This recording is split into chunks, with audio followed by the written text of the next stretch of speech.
and we are happy that all our distinguished speakers will be joining with us, and some are already here. So welcome each and every speakers to our international webinar. Warm welcome to all.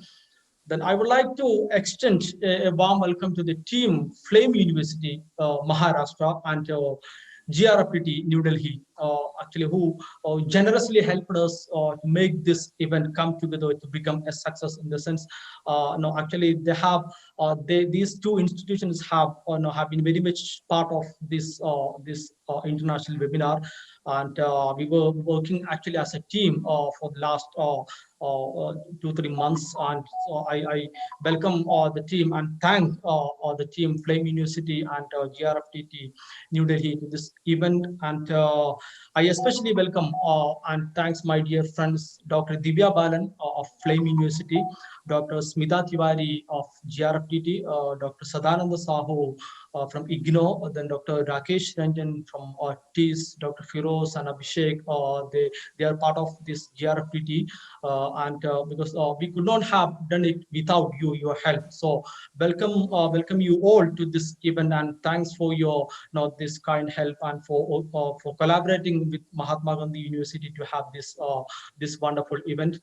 I would like to welcome my dear colleagues, students and friends from School of International Relations and Politics, Mahatma Gandhi University, to this event, because we work as a team, and so some of my colleagues are here, and some will join later. And on behalf of the organizing team, I extend my sincere welcome to each and everyone from MGU University, from CRP and CRP. And I would be a failure in my duty if I did not mention the backbone of the event, actually, the participants. So on behalf of the organizing committee and on my behalf, I extend a warm welcome to each and everyone for your interest to participate and present papers in the international webinar. So welcome you all to this international event. Let me have a few words about the theme of the international webinar, because that is also very much important and part of my duty. As we know that migrants and displaced persons, including IDPs, asylum seekers, and refugees, they continue to face uncertain times amidst the COVID-19 crisis, or they are some of the most vulnerable sections of population in times of COVID-19 pandemic. We know that tens of thousands of migrants have been stranded all over the world, where they face a kind of heightened risk of COVID-19 infection, then xenophobia, various kinds of human rights violations, and various security problems, etc. And it is the scenario in almost all parts of the world, be it in South Asia, Southeast Asia, West Asia, North Africa, East Africa, or Latin America, or in Europe. No, because of the closing of the international borders and with some kind of travel restrictions, this migrants community actually they face various kinds of problem, especially in times of this COVID-19, and that's why our theme is very much important. And while thousands of migrants are on the move, some of them wanted to return precisely because of the pandemic. And we Indians, we are familiar with this Vande Bharat mission and everything. All these exercise actually be conducted to protect our citizens. Anyway, the issue of migrant family, their challenges amid COVID-19 is very much important. Then what I say, there are anyway, I believe that the populist narratives targeting migrants as carriers of diseases like COVID-19 could also destabilize national security through social upheaval, and countries it can affect countries each country's post COVID economic recovery, everything. And we can find all these kind of these arguments and observations from various agencies. They have conducted various kind of surveys and published a number of reports like International Organization of Migration, UNHCR, and so many such international agencies have published so many reports about the actual and potential impact of COVID-19 on vulnerable communities like these migrants. Anyway, with a global humanitarian crisis glaring at us in the form of COVID-19 pandemic, it becomes very, very much significant to discuss and debate about how the migrants and displaced are under major risk. And COVID-19 pandemic has emerged in a world that tightly connected by local and international migration, with millions of people move for work, education, and of course for survival, in the case of displaced migrants and refugees, and than ever in the past. So this kind of population movement, be it internal or international, is now a part of what I say, international relations, or part of global community. Anyway, this is the situation. We are familiar about this international community. This seminar, this 3-day international webinar, would address the economic, social, and psychological impacts of the COVID-19 on the migrants and displaced persons across the globe. And actually, the seminar is planned in a way that the very first day we will focus on the issues and challenges of internal migrants amid COVID-19. The second day is for issues of international labor migrants, and the third day we'll discuss on challenges and issues of forced migrants in times of COVID-19. So this is the picture about this seminar. So dear speakers, students, friends, and participants, I believe that by participating, by engaging in this 3-day international webinar, no, it will be very timely and significant one. So together, let us make this event a grand success. And I encourage all of you to attend all the session to get and share maximum ideas and different perspectives of the impact of COVID-19 on vulnerable sections of societies like migrants and displaced. I don't want to take too much of your time. Our Honorable Vice Chancellor is here to inaugurate this function. So a very warm welcome to each and every one of you. Thank you very much for listening, and welcome you all to this function. And I wish you all a very successful webinar. Thank you, everyone. Thank you, sir. We shall now proceed to the inaugural ceremony. We are privileged to have in our midst Professor Dr. Sabu Thomas, Honorable Vice Chancellor, Mahatma Gandhi University, Kerala. Professor Sabu Thomas is also a professor of Polymer Science and Engineering, School of Chemical Sciences, and founder-director of International and Inter-University Center for Nanoscience and Nanotechnology, Mahatma Gandhi University, Kerala. He did his PhD from Indian Institute of Technology, Kharagpur. Professor Thomas also has an H-index of 101 and has published 1,000+ international papers with around 50,000 citations. He has over 15 patents and 130 books to his credit. In 2008, Professor Thomas was cited in the list of most productive researchers in India. In 2018, he received the Faculty Research Award by Careers 360 for the most cited researcher in India in material science. He is a visiting professor in several foreign universities, France, Germany, Belgium, Slovenia, to mention a few. Dear sir, a hearty welcome to you, and we are privileged to have you for our inaugural function. So thank you so much.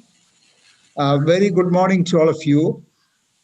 And I'm extremely pleased to understand that you're organizing a wonderful international webinar on migrants and displaced persons amid COVID-19 issues, challenges, and policy options. And this is being organized jointly by 3 institutes: Center for Indian Diaspora Studies, CIDS, of School of International Relations and Politics of our university, Department of Social Sciences, FLAME University, Pune, Global Research Forum on Diaspora and Transnationalism, GRFDT, New Delhi. And congratulations to Professor Lirar, Dr. Divya Balan, and Dr. Smita Tiwari joining together to organize such a wonderful conference. Personally, I like conference and meetings. Every year I organize at least 5-6 international meetings. International meetings always provide us an opportunity to understand the latest advancements. I remember when I was a visiting fellow in Canada, in the year 89, 91, my collaborator, he used to go for all the American Chemical Society meetings. And he told me, if you attend these ACS meeting every year on polymers or nanoscience, then you understand the latest developments. So conferences are always important to understand the latest advancement subject. Another important point is conferences actually provide you lots of opportunities to initiate collaboration networking. So because of the conferences I organize at the campus, you name any country, I have at least 10, 15 academics as my great friends. So I have a big international network. So I'm glad that Professor Lirar and Dr. Divya and Dr. Smita, you are joining together and organizing a wonderful meeting. I also like the theme of this conference, a wonderful theme. We are all hit by the pandemic. And because of the pandemic, our mobility is restricted. Travel is restricted. We have to wear masks most of the time. We have to be very careful about the physical distancing. There's a lot of travel restrictions. We have to be on quarantine. There are containment zones. And because of these issues, the mobility of human beings are restricted. Our education process is highly hampered. Students always sit at home and they attend online lectures. Manufacturing is affected. Tourism is affected. Look at the GDP. GDP of India is very much affected. The growth rate of India is very much affected. Our economy is going to be shrunk. So these are all major issues that we're facing. But as Dr. Lar indicated, who is most affected because of this, this pandemic? I would say the weaker sections of society, the migrant workers, the migrant people, very important section of society. Second, I would say differentially able people. They are actually very much affected by this pandemic. And Professor Lirar indicated in his talk, if you look at the migrant population, you have internal migrants within the country. We all experience Kerala. We have lots of migrants from different parts of the country. In the past, we used to get people from Tamil Nadu, but situation has changed. We have people from Bihar, people from West Bengal, people from Assam. They all work here because Kerala, they get a better wage. And living conditions of Kerala is much better than rest of the states. So there are a lot of migration from poor states to rich states. So we have lots of people from other parts of the country. This is what is sort of internal movement of the people. And we have lots of international migration. Since I travel quite a lot worldwide, I know lots of people from India migrate to other countries. Because we have 1.35 billion people in this country, there are a lot of people move around. Additionally, we have lots of young people in the country. India has a maximum number of young people. So there are a lot of international migration, a lot of refugee issues, a lot of forced migration. So this is a very, very important problem. Similarly, India also received lots of people from other countries. When I stayed in West Bengal for about 3 years for my PhD, I see lots of people from Nepal, lots of people from Bangladesh, Tibet. They live in West Bengal. So India also received lots of people from other countries. The Tamil from Sri Lanka, Rohingyans from our neighbors. So we have lots of people from other countries. Therefore, the topic of the conference is extremely important. And I understand that as Professor Lira indicated, we are going to have three important themes: COVID-19 and internal migrants, COVID-19 and international migrants or migration, and COVID-19 and forced migration. And you are looking at carefully going to look at their social problems, their economic problems, their psychological issues. And during the COVID time, we have seen in the TV how much of trouble the migrant population had to take. No food, they had to travel a lot on foot. Some of them, them were on barefoot. No water, and they suffered a lot, this population. Therefore, this conference has lots of importance.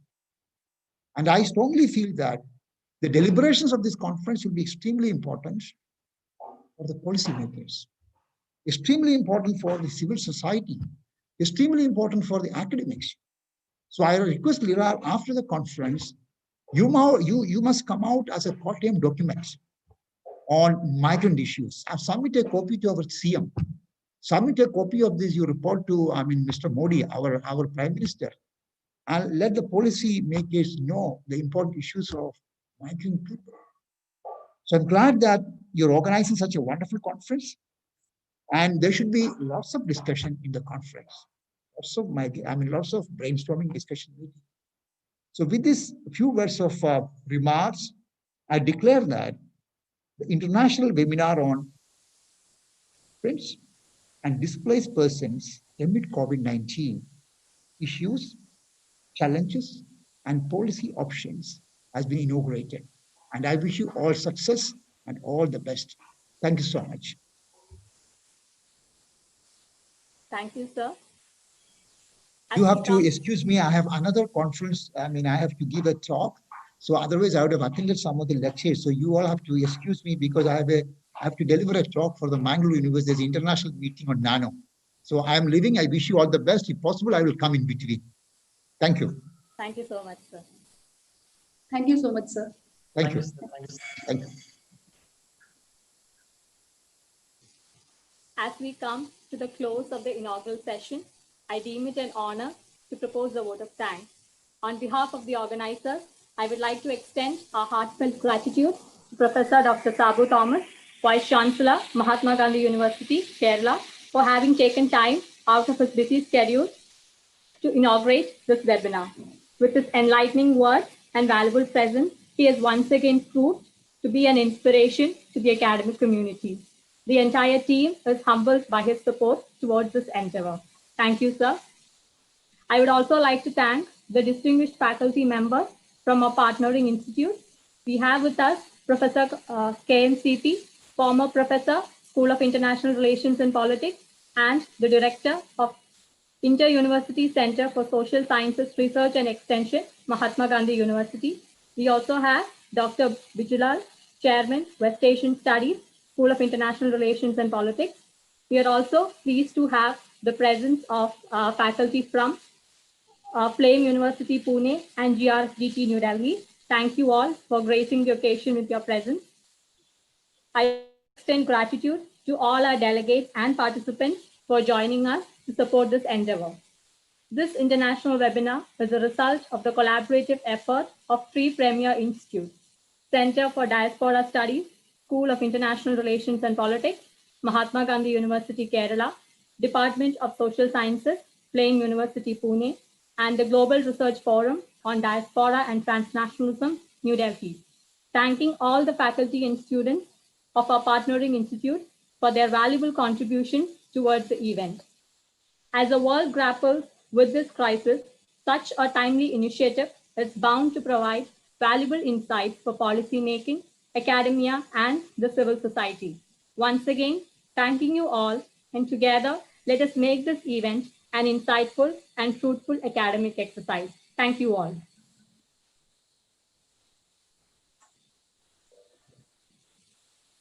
Without further ado, we are now moving on to the keynote address.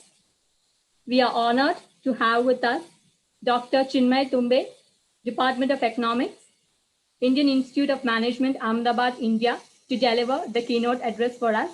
The chair for the session is Dr. Shivakumar Jalal, FLAME University, Pune.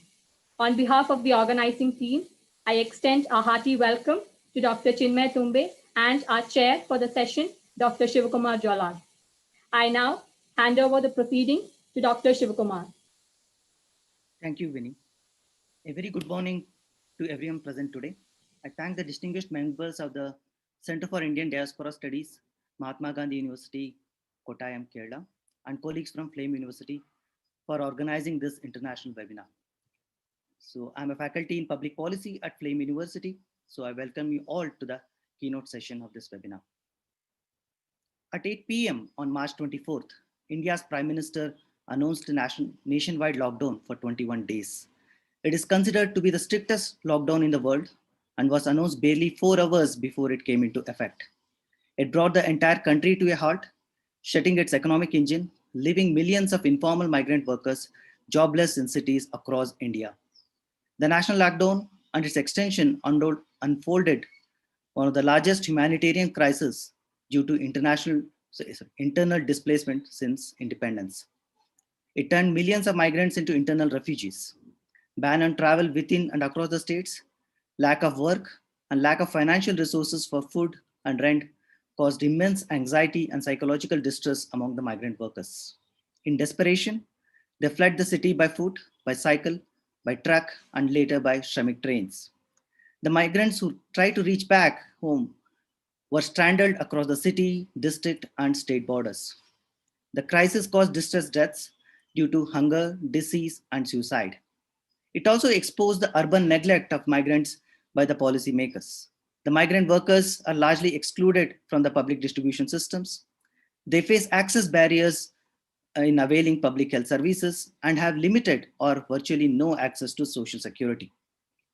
Today's keynote speaker, Dr. Chinmay Tumbe, has been carefully observing and documenting the crisis as it unfolded. Dr. Tumbe is kind of a migration detective who has the uncanny ability to dig through historical documents and data, look for proxy indicators to assess the migration trends and patterns. While in the parliament, the government said they don't have the data on migrants displaced during the COVID crisis, Chinmay had estimated that India's reverse migration to be conservatively pegged at 3 crore or about 15 to 20% of the urban workforce. To anyone working or have keen interest on migration in India needs no introduction to Dr. Tumbe. His book, India Moving, A History of Migration, is one of the best sellers in India. Dr. Tumbe is with the Department of Economics at the Indian Institute of Management, Ahmedabad. He holds a master's degree from the London School of Economics and Political Science and a doctorate from the IIM Bangalore. He was a John Monnet postdoctoral fellow at the Migration Policy Center, Florence, Italy. He was in the School of Public Policy and Governance, Tata Institute of Social Sciences, Hyderabad, from 2014 to 16. He has worked in academic, corporate, and government institutions across India, UK, and Italy. He has served on an international interministerial working group on migration. His outstanding research has been featured in several journals, newspapers, and policy portals. His research interests include migration studies, urban economics, as well as business and economic history. His recent works include India Moving, A History of Migration, published by Penguin Viking in 2018. He has received several awards and honors like Madan Mohanka Research Publication Award for International Business, Exim Bank International Economic Research Annual Award in 2015, Director's Merit List Award for Academic Excellence from IIM Bangalore, and J.N. Tata Fund Scholarship and K.C. Mahindra Scholarship for Higher Studies Abroad, to mention a few. With this long and short introduction, let me hand over the session to Dr. Tumbe.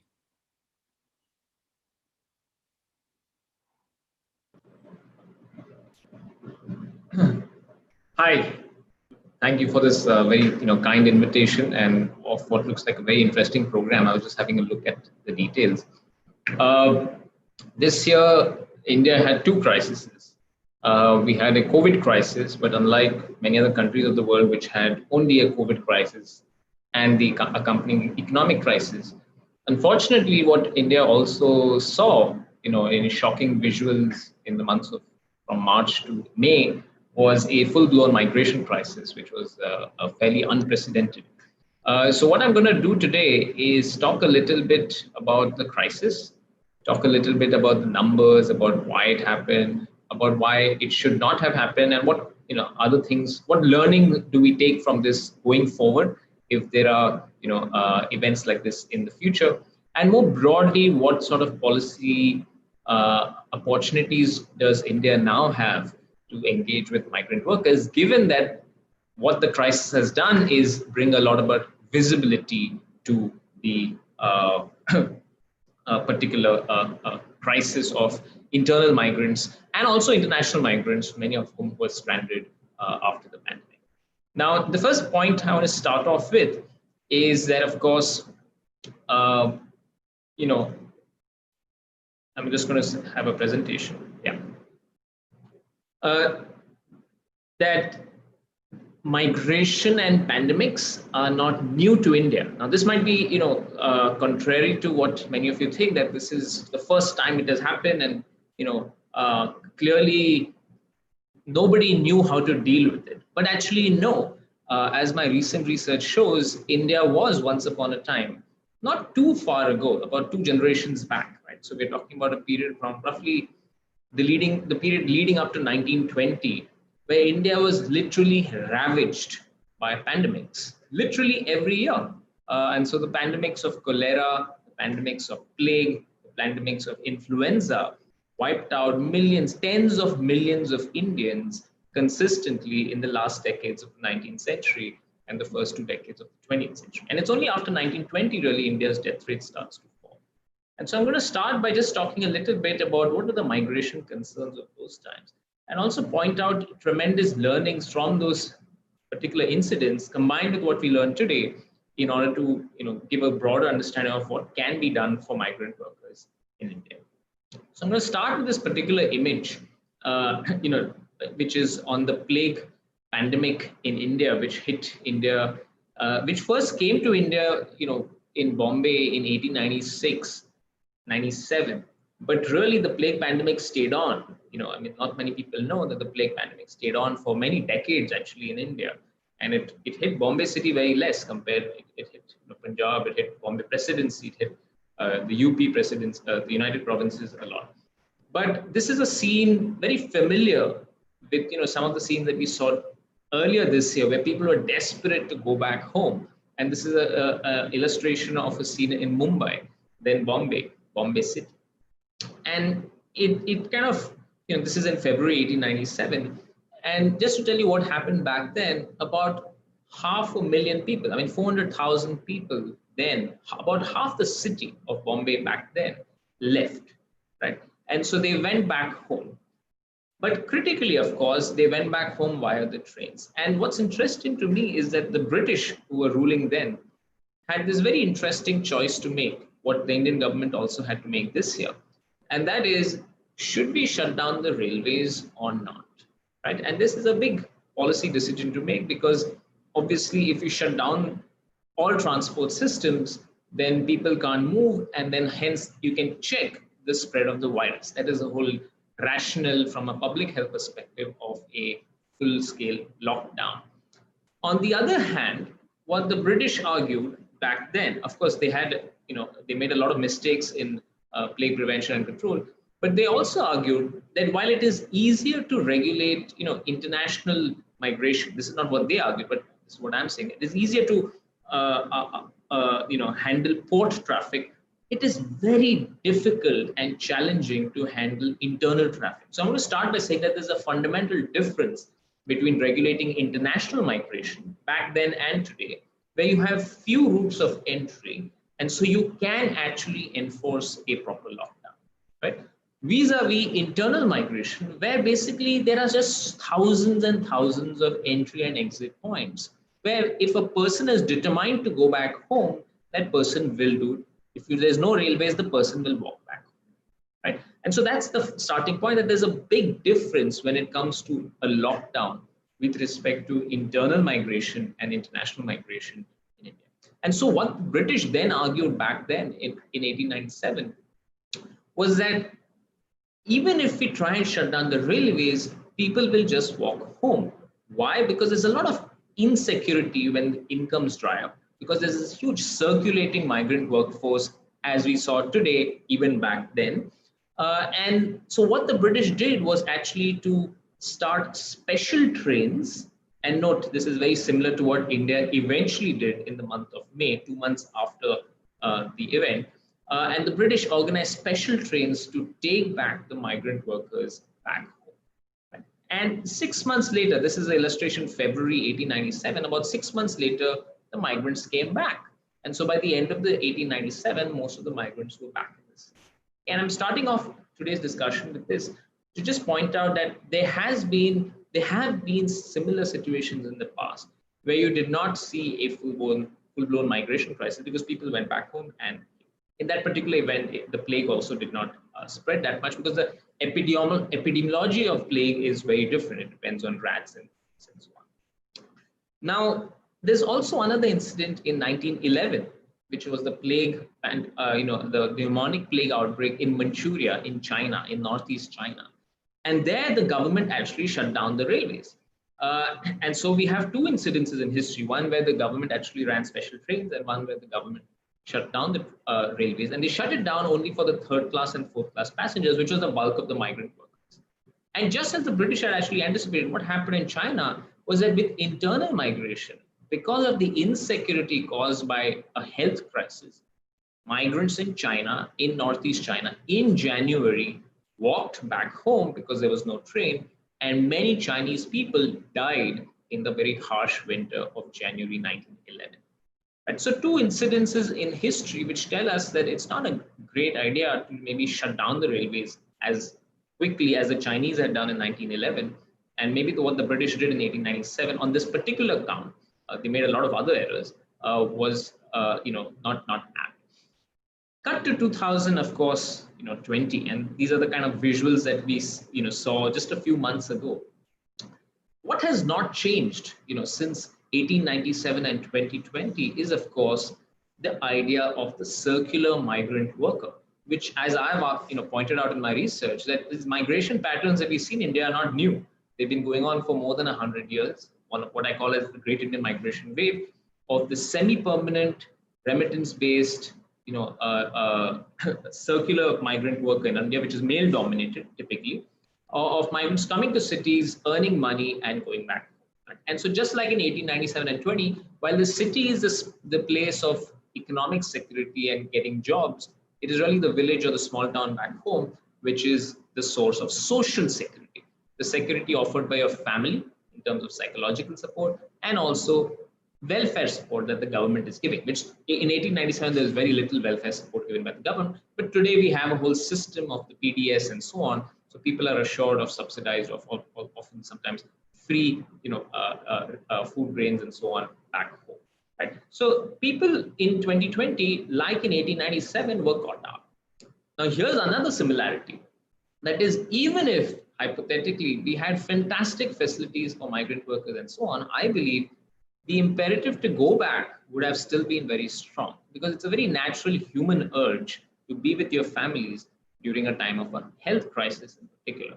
And so in 1896-97, this remarkable slogan was heard in Bombay, especially around the railway stations, saying, "Agar marna hi hai to gaon mein marenge," which means basically, if you want to die, if we have to die in any case, we'll rather die in the village. And this taps into another aspect of the circular migrant worker. That is death. It's important to die in your ancestral land. There's a very strong connection with the land in that sense.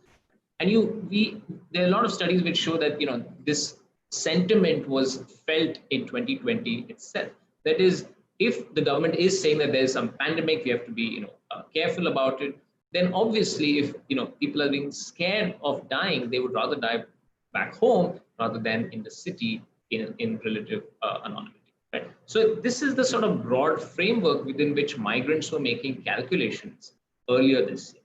Now, one question that emerges is, why did the migrants go back? Right? And why did so many people go back? And a lot of people don't understand this. They said, why couldn't the migrants just stay in the city? The government said, be where you are, be at home and don't go anywhere. Right? And here's the problem. The first part was, stay at home, but the city and the place that they're staying is not considered to be a home. And so when you say stay at home, that's exactly what many migrants try to do. They try to get home because that was the message. The other thing which could have been done much better was a strong communication. Right? You'll realize that in the March 24th lockdown speech actually did not have much for migrant workers. It was only 5 days later, after a mini exodus, that some sort of circulars were passed on what to do with migrant workers and so on. The third big problem of what happened earlier this year was the credibility of the time period that was given for the lockdown. And once that credibility broke down, that's when the real mass exodus started. So you'll remember that the lockdown was first planned for 21 days and it kept getting extended. And while I'm guessing you and me could live out 1 month, 2 months, 3 months, 4 months, maybe even a years of a lockdown in relative comfort, that is simply not an option for millions of migrant workers in India. And so the exodus actually picked up even more with every passing day, because simply the migrants were thinking, there's really no end to this, and then let me just pick up a cycle, steal a cycle in some cases, or walk back. So this crisis points to many aspects of the migration process in India. One, the lack of social security in cities, which means that there's instant flight behavior. Two, a cultural imperative that in a health crisis, people want to go back, if possible. If you're going to die anyways, might as well die back. The government also then eventually ran, special trains, and that's how people eventually got back. Okay, now just to refresh our memories of where migration in India takes place from, in order to better contextualize, this particular migration crisis. This is a map. It's from 2007-8. This has nothing to do with the current migration crisis, but you'll realize very quickly that the people who really wanted to go back, the protests in the cities, were coming from a few states, that is migrants from a few states. They were coming from migrants in UP, Bihar, some in Rajasthan, for example, in Gujarat, where I'm based, in Odisha, etc. Right? And these are typically the hotspots of out migration. This is data from NSS 2007-8 about percentage of houses with migrant who has gone in search of work. And you'll see that the red shaded districts of India, it's more than 25%, which means mass out migration. Right? And what this means is that what I call as remittance urbanism is that these migrants' association with the cities that they're living in is one of sending back money back home, right? So there's very little investment in the city per se. It's about earning as much, saving as much, and sending money back. Right? And one of the big casualties then of the lockdown and the reverse migration, of course, in India, is the economic slowdown, the economic fallout of not only losing a job, but also going back. The source regions of India have been badly affected by this particular episode because the remittances then fell.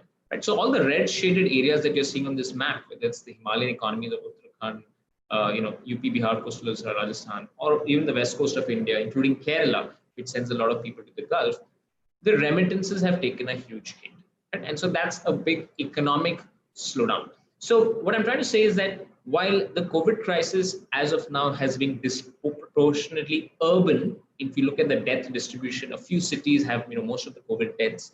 If you look at the economic lockdown, it has been more stringent in cities. You can almost say that urban India has been more affected than rural India on many dimensions. But because migration is circular, because remittances sustain large number of district economies in India, what it also means is that rural India has, if not faced too many deaths, has had a massive economic fallout because the money that was coming from the cities has fallen dramatically. Right? And again, no clear estimates on how much this has fallen, but substantially. The World Bank, for example, estimates that remittances could fall by as much as 20%, international remittances, right? And so India, as was pointed out earlier, gets about $70 billion in terms of remittances, which makes India the world's largest recipient of international remittances. And this is going to fall in this coming year because jobs have dried up in relative terms. So there's this migration, the human cost, that is this trauma of losing a job, the trauma in these cases of walking back, and then the trauma of not getting money back as well. So some numbers, right? And let's call this India's reverse exodus, or IR, from March to May. Okay, and I'll start with this third column, which is government figures. And you'll see that the government has been very cagey about a lot of the figures. They don't have clear figures on anything. But we have one clear figure, which is the Shramik Trains. And these are the special trains that they ran in May. And by the government's own estimates, between May 1 and 27, there were about 50 lakh or 5 million migrant workers who were sent back. The government figures, again, in terms of stranded people, that is, you have a quick lockdown, you get a lot of stranded people, migrants started to go home, and at the borders, you had these literally refugee camp looking sites which emerged. So about 6 lakh stranded migrants. This is as per the government's own record, in 6 lakh people in about 20,000 camps. So these two things on the right column are the government. But I want to break down this entire episode into phases. Right? First is, of course, before the lockdown, right? You realize that there's something peculiar in India's migration calendar. There is a lot of people go back for festivals and come back typically after monsoon. So there's one festival visit and then there's a monsoon visit where people go back to help on agriculture. So typically in India, anyways, every year people go back in roughly early June and come back late August, late September. That's a part of India's circular migration calendar. Right? Because why? Because in monsoon, construction industry slows down, so there's less demand for labor in any case, and people would like to be with families back home during the monsoon. So the other reason is, of course, festivals. So if you look at what's happened now, before the lockdown itself, a lot of people actually had returned for the festival of Holi, and people had started coming back. But before the lockdown, some people were already back home for the festival of Holi. Again, I have some conservative estimate based on sort of traffic data and so on of about 5 million of that. So now these are not, of course, terribly affected by the lockdown in terms of walking and so on. Right? This is just to tell you a sense of some people who had already gone back.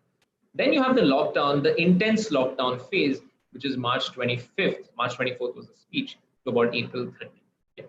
And you saw first that actually the UP government, see that when we say lockdown, there was a lot of variation across states. Some states were sort of more open, some states were more closed, etc.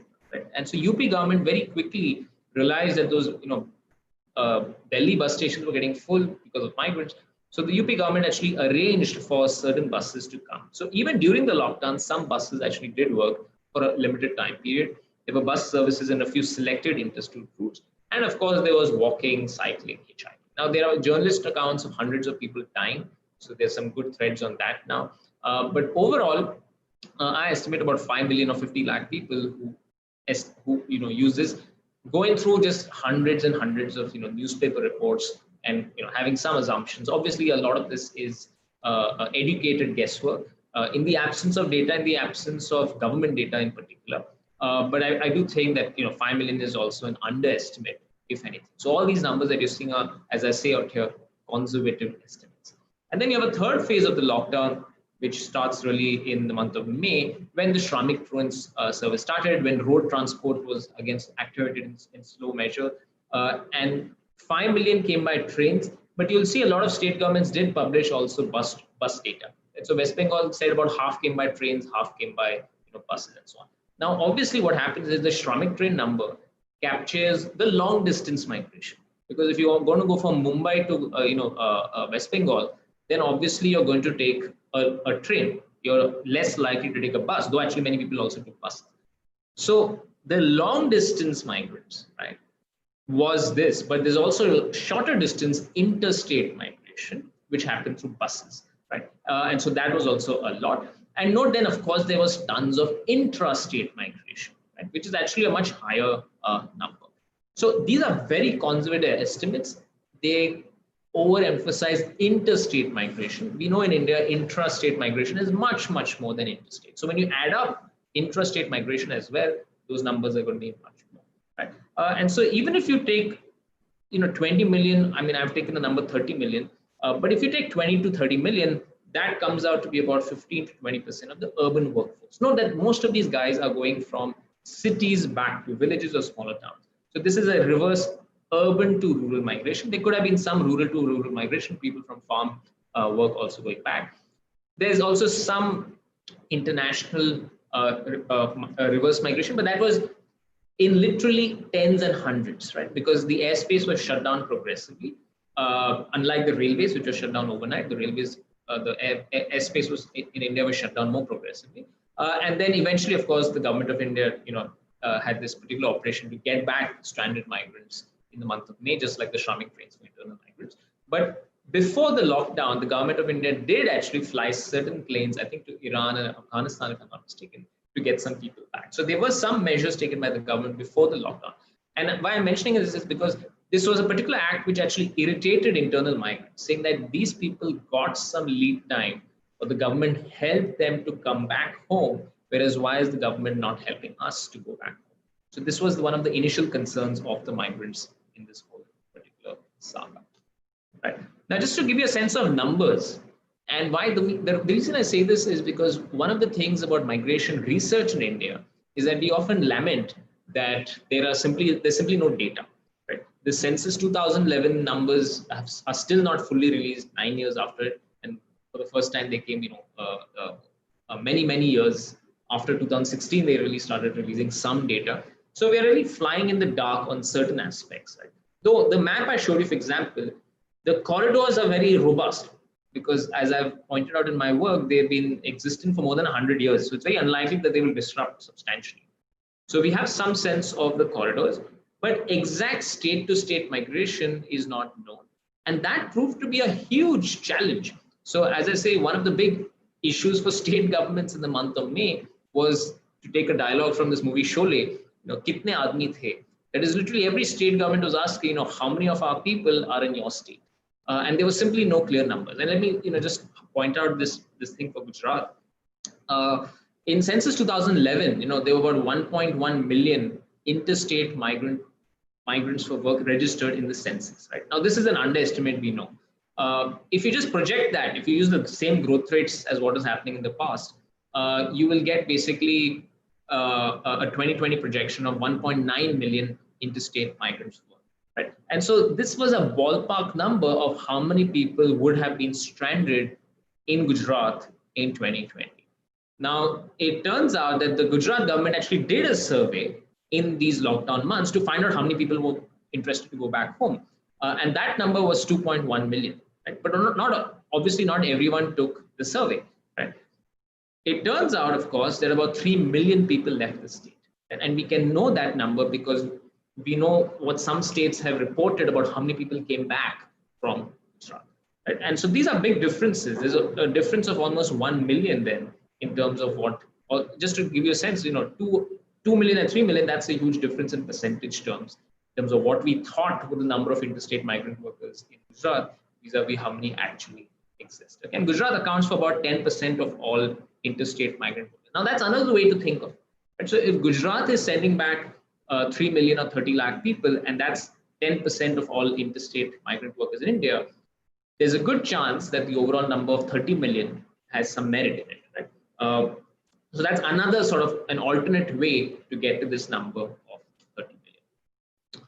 Okay, so this is just to tell you about Shramik Trains. The trains, they ran about 1,300 people per train, and about 5 million were transported. The eventual number settled at closer to 6 million because this is only from May 1 to 27. It ran for a few more days after that. Just a quick note on international migration. This is a map to show where Indians are outside India in actually 2010, so it's slightly dated. But if you see the broader map about UAE, Saudi Arabia, US, and so on, these are some of the big countries which host Indians. And obviously, the people who are affected hugely in the US, UK, and all were students, right? Students who were desperate to come back. It's also important to understand that some governments did take a decision to send back students back home. So the UK government, for example, gave 1 week's notice for all the students to go back home. Nevertheless, a lot of students were stranded, and you'll see a lot of groups which had emerged during the lockdown saying, please get us back home, and so on. There were a lot of workers in the Gulf, especially, who were caught out, especially as work reduced, and people have started coming back from that. But those numbers weren't that great as initially thought out. Just like even in the 2007-8 financial crisis, a lot of people said that the Gulf story is now over. It was not true, and as work from CDS, Irudaya Rajan, and all showed that actually the number of people who came back from that crisis, especially permanently, if I'm not mistaken, was very small. And today, of course, the effect has not fully been measured, but I don't think as of now we can really say that much has changed. Though of course, people's welfare is substantially reduced. If you look at the chart on the right, it shows you where international money goes to. India gets about $70 billion. Actually, about half of that is NRI deposits, which is located in the big cities of India. Right? So let's ignore that half. But that other half, about $30 billion, goes directly to households. And it goes directly to these districts. Right? And so this is, again, slightly dated 2007-8. More districts in UP, Bihar now send out migrants and so on. But Punjab, from Canada, and Italy. Remember, Italy had a massive lockdown as well for many months. And so about 200,000 Punjabis in Italy, for example, were also caught out. And so those remittances dried up to some extent. Remittances to all these shaded districts in India are dried up. And note, international remittances per capita are much, much higher in value than domestic remittances. As a result of which, it has basically a much higher impact when it reduces on the source region than when domestic remittances. So the World Bank is saying about 20% fall in international remittances, its estimate, then that's quite a substantial hit that India will take this year. India does not get so much remittances from these other hotspots like Suriname, East Africa, what we call as the old diaspora of India. Right? And so to that extent, these red spots don't really matter much in the current COVID crisis. Okay, so what are the policy options? I'm going to talk for maybe 5 or 10 more minutes, and I'd be happy to take questions for another 10 minutes or 20 minutes that we have till 11 o'clock after that. Obviously the fundamental thing that's been argued in migration circles for now more than a decade, first by Priya Deshankar and then a variety of researchers who work on migration in India, is portability of social security. And even before the COVID crisis, there was a kind of a pilot scheme launched by the government on One Nation, One Ration Card. And that is now being postponed till next year because this current year's peculiar conditions have forced it to postpone. Now, it's a good step, right? Obviously, there will be operational issues with the One Nation, One Ration Card. But I just want to point out that One Nation, One Ration Card is mainly on the PDS side, public distribution system side, which ensures certain materials. But what migration research have always argued is broad-based portability of social security, which in particular will also cover education and health, which means when migrants go from one place to another, especially interstate, one should not be penalized on both education and health, education for children in particular, and health of women in particular when they move to cities, right? And there does not seem to be much of a discussion on that front. One of the reasons why a lot of women, for example, went back home this time and usually go back home even in non-crisis times is because access to healthcare, though less in rural areas, is much cheaper and less intimidating, as research is now showing, right? And so, believe it or not, while we say urban India has more amenities, a lot of these amenities seem to be out of bounds for rural to urban migrants, either because they are too expensive, or because it is not accessible because you don't have the right documents, or it is because it is very intimidating. And I think what policy needs to engage with is all three. That is, it has to be cheaper. So with One Nation, One Ration, at least something will be cheaper, food. But it also needs to be less intimidating, which means certain services which were there back home, which you cannot access in cities because you don't have the right documents, needs to be brought into the ambit. Right? So, for example, in terms of women's healthcare, the classic Anganwadi worker is out of bounds when one moves from the village to the city. And so that really has to be taken into account going forward.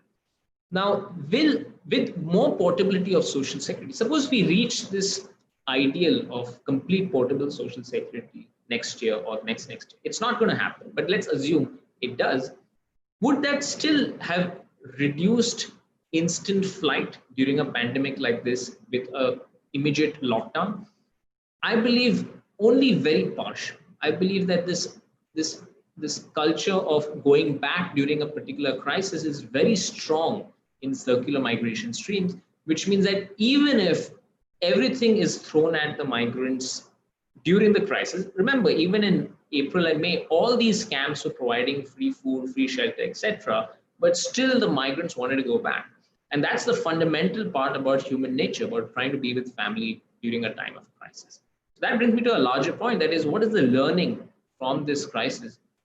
One is that, this idea of shutting down the railways, which is India's lifeline in many senses, with a 4-hour notice period, was clearly, on hindsight, definitely not a wise decision. And we should have probably run, special trains with quarantine back home, which we eventually did 2 months later when the infection rates were much higher. We should have probably done that much earlier.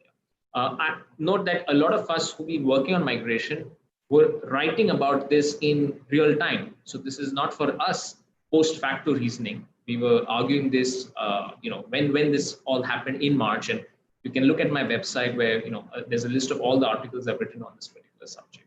Right? But on hindsight, clearly, people who've been working on migration stand vindicated because it was very obvious that it was a completely needless crisis.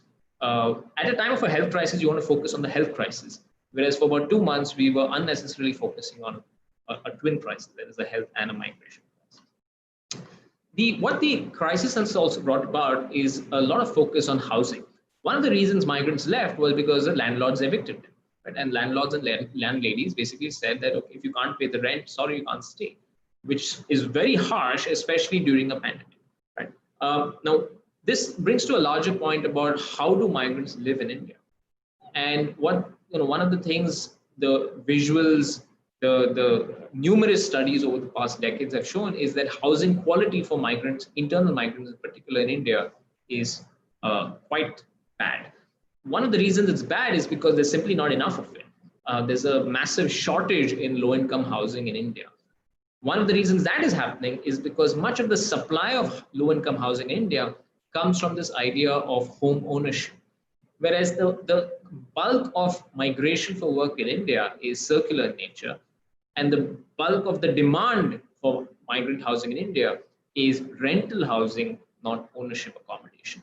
Right? And so this is a big difference in how India's housing policies in cities have traditionally functioned, that is on owning a house versus renting a house. And so I think we do need more private players, more government efforts to stimulating a vibrant rental housing economy. And I'm happy to say that actually a lot of companies have realized that a massive demand exists for this space. And so they are sensitized now by the migration crisis. A lot of them are entering this space, and hopefully we see a massive expansion of rental housing in the coming years.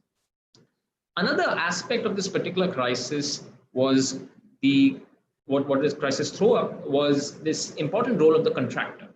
Now, I have argued that a huge chunk of India's Great Indian Migration wave, circular migration, has actually nothing to do with the contractor, which means most people come to Indian cities without a contractor. Right? They're coming with a family member, with your friends, so there's no contractor involved. But in certain sectors, especially construction, which is a huge part of the industry which employs migrant labor, contractors are everywhere. And in the construction industry, what one saw was a complete abdication of responsibilities of the contractors. What that means is that even well-meaning companies and well-meaning employees were caught out because the contractor fled. Right? So you had this unique situation in Bangalore where migrants who had come from other states who don't speak the local language, who don't know anything about the place that they're living in, completely dependent on the contractor, were completely short-staffed when the contractor ran away. Right? And this is not one-off scenario. This happened in many parts. This is another stuff which I was looking at the news reports very closely, and also in migrant diaries. Now, when you think of what happens in a particular case like this, it is a massive psychological shock over and above the usual health crisis shock. Right? And so what we need in India is much better contractor company, and this has to really come from the employer's side. And I think hopefully what this crisis will do is wake up a lot of employers to not completely outsource and then forget about the actual labor conditions on site, but actually look or push or prod the contractor more into understanding where are the people coming from, how are they being looked after, and providing all the services to the migrants on site. I'll end here with just certain themes, because this is a very important event that you're hosting, and a lot of people work on migration. What as researchers, what are some of the points or themes that one should take on in the let's say in the next 3 years? What are going to be the burning issues? The first and foremost is the policy. We have a policy on the radar called the One Nation, One Ration Card policy. And I think what researchers need to do is to point out whether it is working, where it is working, how is it working, where is it not working, and how to make it better. Or maybe, also maybe argue that how maybe this has to be expanded much more for a wider ambit. And so I think this is really the burning issue on internal migration in the next 3 years. What is it doing to interstate relations, which is, I think, a question which has not been asked enough, because this requires interstate coordination. So that is clearly the issue number one on migration in the coming 3 years. The second point is the same theme, that is portability of social security benefits. But what is happening beyond the one nation, one ration? Because one nation, one ration is essentially about food grains. What is it doing for education? What is it doing for health? What is it doing for banking access? What is it doing for literally every welfare measure that the government is providing? Right? And note that this is important because there's a overall political rhetoric against migration in India. More and more state governments are having, in a way, anti-constitutional laws by providing job reservation for locals. Right? And so this is clearly hurting the idea of what the constitution in India provides, that is, person can move from any state to any, barring a few. The third point that people can research on is, of course, the lockdown and reverse migration itself. During the lockdown, during the sort of 3 months, that is, March, April, May, all researchers could rely on was kind of newspaper reports, survey, interviews, and stuff like that, for the simple reason that researchers could not go on site because of the lockdown. And so it was thanks to very brave journalists that one could get a lot of information. But now that the lockdown is no longer there, one can actually go back and start actually talking to migrants to kind of get some sort of a recall memory of what actually happened. And I believe this will document the experience in a much wider sense of what government measures worked, what were the specific things which did not work, etc., etc. And I think a documentation of that is also very important for researchers to look on.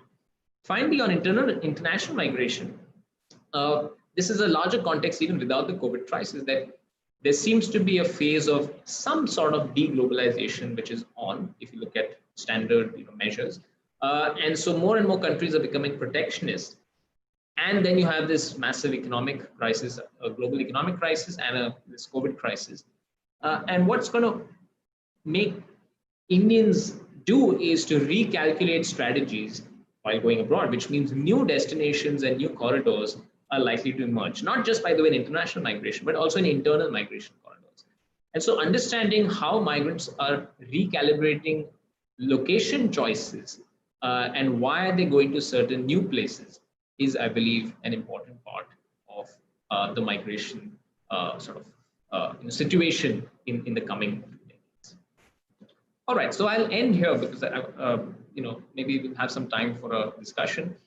This is a book which I've written, and if you are working on migration, I think it might be useful. This is some social media handles I run on business and economic history, or occasionally has stuff on migration, and we also have an history internship at IMA. If any of you are interested, you can look online on that. All right, so I'll stop here. Thank you very much, Dr. Chinmay, for this interesting and insightful talk. So it touched upon the migrant crisis and even the ways of estimating the reverse migration that happened in India through various methods. Okay. And you also touched upon the reasons, especially the cultural reasons for migration, which I think it was not emphasized in the media, as I understand. And also the policy option that we should be exploring over time. So it's very insightful. So now the floor is open to questions. I think, Vinny, did you actually compile some of the list? I can see one. I can start. I mean, whatever I can see. So we have the first question from Mr. Shabri Nair, migration specialist from ILO. The question is to the keynote speaker, Dr. Chinmay Tumbe. So he's asking about your views on how you see the newly adopted labor codes in the context of internal migration. Yeah, hi, thanks for the question.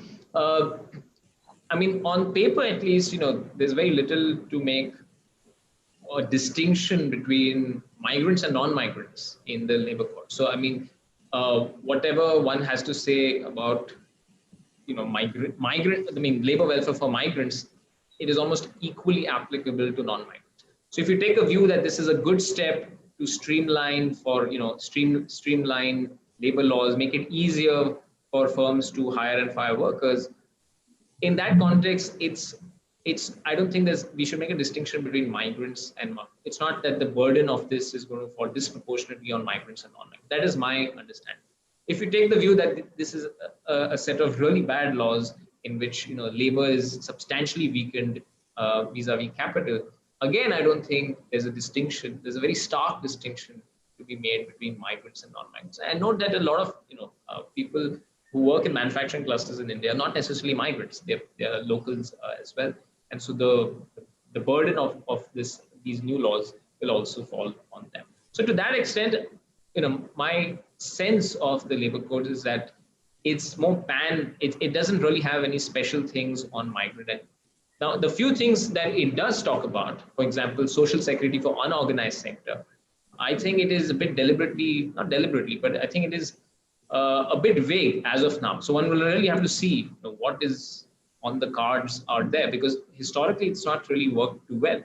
Now there, I think there's a major challenge because migrant workers keep moving from one job to another and one city to another, right? And so the challenge there is to really have these, or what we call as unorganized social security welfare, which is portable. And so come back to this point that I don't see enough of this idea of portability of social security embedded in the labor codes. Maybe I'm wrong. I've seen most of it, but as far as I understand, it's not there enough. Which means that even if you have, for example, you take the construction cess board in India, which is one of the favorite things people working on migration look at. Each construction company puts a certain money into this particular state construction cess board. And from that cess board, of course, money has to be used for labor welfare and so on. Now, labor welfare for whom? For those who are registered. But those people who are registered, they are on task for for a few months. And then often that person is working in a completely different site, in a different state. And so that list is never up to date, right? And so that is why the construction cess board outflow of those funds is very limited, because they don't know who to pay it to, because these migrants keep moving. That is why I think it has to be a central sponsored scheme for migrant workers, so that if migrant goes from any state to any state, the migrant should be able to access that welfare policy, irrespective of which state and irrespective of which employer the migrant is working with. That I don't see enough in these particular labor codes, and that is what I think I'm pointing out to, that in the next coming years, one is to see how one nation, one ration card operationalizes, but then push for more portability of what has been announced under these labor codes. I think that is the way migration researchers should be sort of looking at the intersection of these labor codes and migration.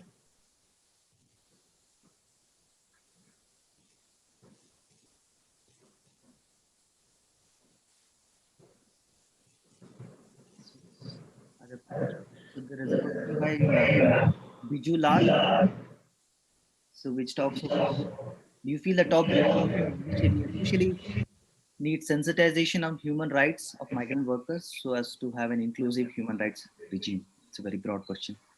Yeah, I mean, I think there's a lot of criticism of the lockdown that, there are few bureaucrats who are making the decisions and so on. I don't know what to make of that because there's no doubt that, in certain districts, the bureaucrats have done a fantastic job in handling the particular crisis, unprecedented and so on. But all I can say is, I think a lot of bureaucrats are aware of many of these issues. So I don't think it's a problem of bureaucrats per se. I think what we got this year in particular was something out of the blue, which is this pandemic. And then there was no real planning at the initial stage, right? And so then you're just playing catch up. So whatever you do, there'll be some flaws. But the big crisis was that, once you shut down the railways in India with the 4-hour notice, you're going to get people stranded at railway stations. That is what we got. There were people stranded at railway station for 2-3 weeks, by the way, which in fact increased density, increased the chances of the virus spread and so on. So once that decision was taken, whatever the bureaucrats did, and we saw a lot of those flip-flops and so on, but it was going to be a Herculean task. And so your specific question, sensitization, I think all of us need to be sensitized. But I think I think it's unfair to single out bureaucrats in this particular process. I should also point out that it is under this government, of course, that the economic survey 2016-17 published, new ways to estimate migration. There was a report on migration in 2017. So it's not that the government was clueless about migration. And so it was a bit surprising that migration did not form an important part, for example, of the lockdown speech. You would think it was a great speech, but there was nothing in it for migrant workers, which were the most affected by the lockdown. And so that is why I would reframe your sentence by saying there needs to be more sensitization of migration in all our policy making, that people do not necessarily live in the place of their birth, and they should be able to access the government, the benefits, etc., irrespective of where they're living. I think that is a broader sensitization that needs to happen. A related question is by Dr. Rukmini Joshi. She talks about the state capacity. How would you like to comment on the state capacity of India as a nation and individual states in relation to the vacuum created due to reverse migration? So can they handle this? Simple answers, these migrations are not new. They are going on for more than 100 years. It would be very naive to think that, the people have gone back and they never come. No, they're going to come back to cities. There's nothing there, and there's nothing much you can do to invest to give millions of jobs in a short period of time. So what we need now is a quick resumption eventually of economic activities with all the health safeguards in place. So in that sense, there are two questions. There's one on state capacity, which I don't think I'm particularly well qualified to comment on. And this is more for a political scientist kind of a question, or a public economist kind of a question. I think most studies will show you that India has very poor state capacity. Right? So I'll just take that as an answer. But on migration per se, it is inevitable that people will move to our cities, and we need to invest more in our cities to make it more livable for our migrants. China has taken hundreds of millions of people off farms into cities. That was the same in Europe, the same in Latin America, the same everywhere in the world. I don't know of a single country, in fact, which has become rich without urbanizing, without rural to urban migration. So it's an inevitable part of a process of development. And we need to, of course, invest in state capacity to do that. But we need to invest a lot more in urban infrastructure, for example, in housing, rental housing, and so on. Dr. Tumbe, it's very interesting to hear you. I have, listened to you from your YouTube talks, so many. And today you have given a very interesting, account of the reverse migration. I have a small question. Because of this reverse migration to rural area, do you think there will be a, boost for farming sector, or it will harm further? Second thing is, with the urbanization, actually, if you see Indian urbanization, these are very unsustainable. Yesterday, we have seen Hyderabad flood and pollution, and all this, if we see, if you take 20 years ahead, there will be a water crisis and all this. So even the industrialization is not happening in a systematic way. So do you think this reverse migration will, it will be forever, in the sense there will be no urban, urban area cannot absorb anymore? Yeah, no, I think you raise very valid points about sustainability of urbanization and so on. The first part, is it permanent? No, people will come back. I think that is that is my view, and I think it is. Let me put it this way: agriculture is not sustainable in regions with high population density. Right? So might be an unpopular view, but it's the fact that there's only that much that agriculture can absorb, and that is why people are moving out, because it is not a sustainable livelihood option for most people in India. And I don't see how you can make it sustainable when India's population has grown fourfold over 100 years with the same amount of land. So it's a density issue which drives people out, and it's density which, as I pointed out repeatedly, is the connecting theme between Bihar and Kerala, and that's why both these states have very high rates of out migration. Now, will this reverse migration boost agriculture? This year is peculiar because we've had excellent rains in most parts. Of course, some places more rains, but at least we've not had a drought. And in India, agriculture, I would say half the stuff is just about rains. So in that sense, there were rains, there was adequate labor during the monsoon. And so we're going to get a bumper Kharif crop this year. And so in this particular year, we are sitting on record levels of food grains, etc., which actually might be a problem because we have too much food stocks this year. But going forward, the only way to, when we say agricultural success, it's about yields. It's about how to boost agricultural yields. And on that, if you have actually more people working on agriculture, there's only that much more that agriculture can produce. So on the per person basis, actually, I don't see how yields are going to increase. In fact, they might even fall if more people are back home. So it's going to be very tough for agriculture to support this vast growing population of India. Eventually, the most good thing for agriculture would be to have fewer people working in agriculture and more people working outside in other sectors. It doesn't mean not investing in rural development, but accepting that rural development will lead to people moving out of agriculture eventually. Your second part about sustainable, I completely agree. India's urbanization, I would not say it's not sustainable. I would say we've not invested enough. That's the simple reality. We've not invested. We've got horrendous ideas on our cities. We've simply not invested enough in our cities because we've not anticipated migration.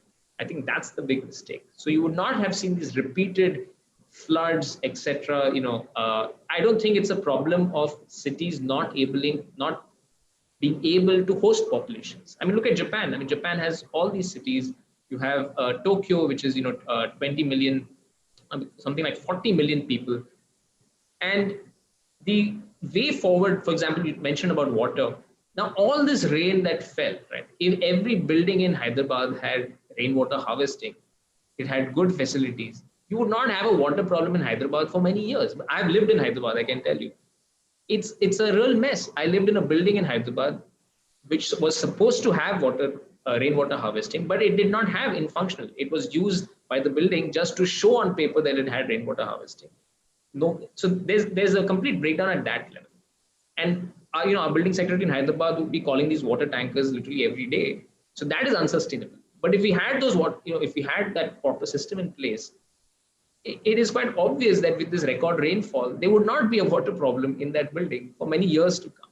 So I would take your argument to the point, not that cities are unsustainable in itself, but we need to invest to make our cities more sustainable. So I agree to that extent that, we are having these urban issues because we've not thought about our cities enough. But you can't blame migrants for that. Migrants will go to cities, and we need to invest in that. And we need many more cities so that migrants can go have a wider choice in where they can go. So I'm more gung-ho about having more cities than people going back and contributing to agriculture. But I think there's a fundamental difference in how many jobs cities can provide and how many jobs agriculture can provide. And at least the historical experience around the world, forget within India, what is the difference between a relatively rich state like Gujarat or Tamil Nadu and Bihar? Is that Gujarat and Tamil Nadu have taken more people off farming into other sectors than Bihar. That's the reality. And so that is how eventually most societies. So I'm not being anti-agriculture. I'm just pointing out that these are some of the economic realities, and this is the way I see it. So, Thank you. that I was thinking. We have Mr. Shabri Nair, a specialist from ILO, joining us. Sir, could you please share your thoughts with us?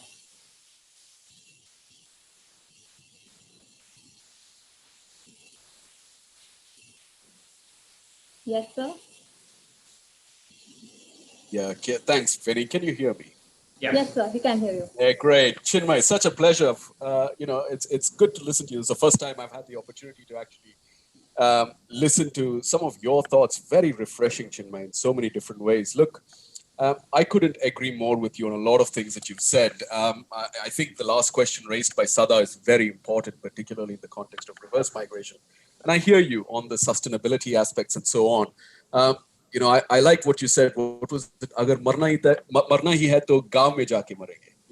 That kind of a perspective with which a lot of migrants today walk back home.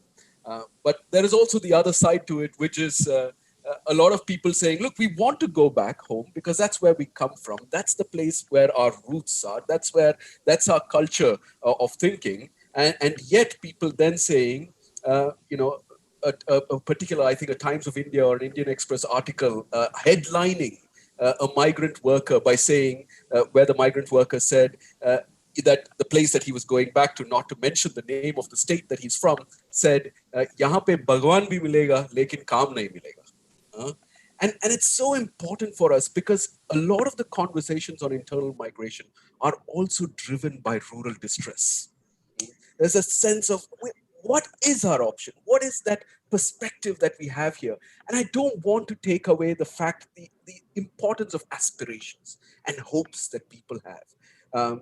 Chinmay, and this applies to so many of us just present here in these conversations. How many of us want to actually leave and look for something better, but we don't really have to struggle the way that person from a socioeconomically lower background has to struggle and suffer.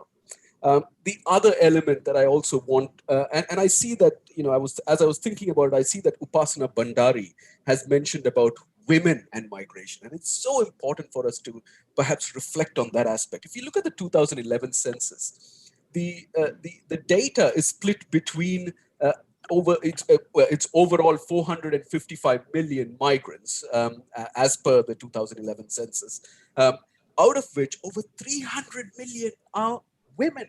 That's 2/3 of the migrant population in India being women. And nobody takes into consideration the fact that the domestic workers, which are predominantly women, have actually migrated because of marriage and have ended up in work.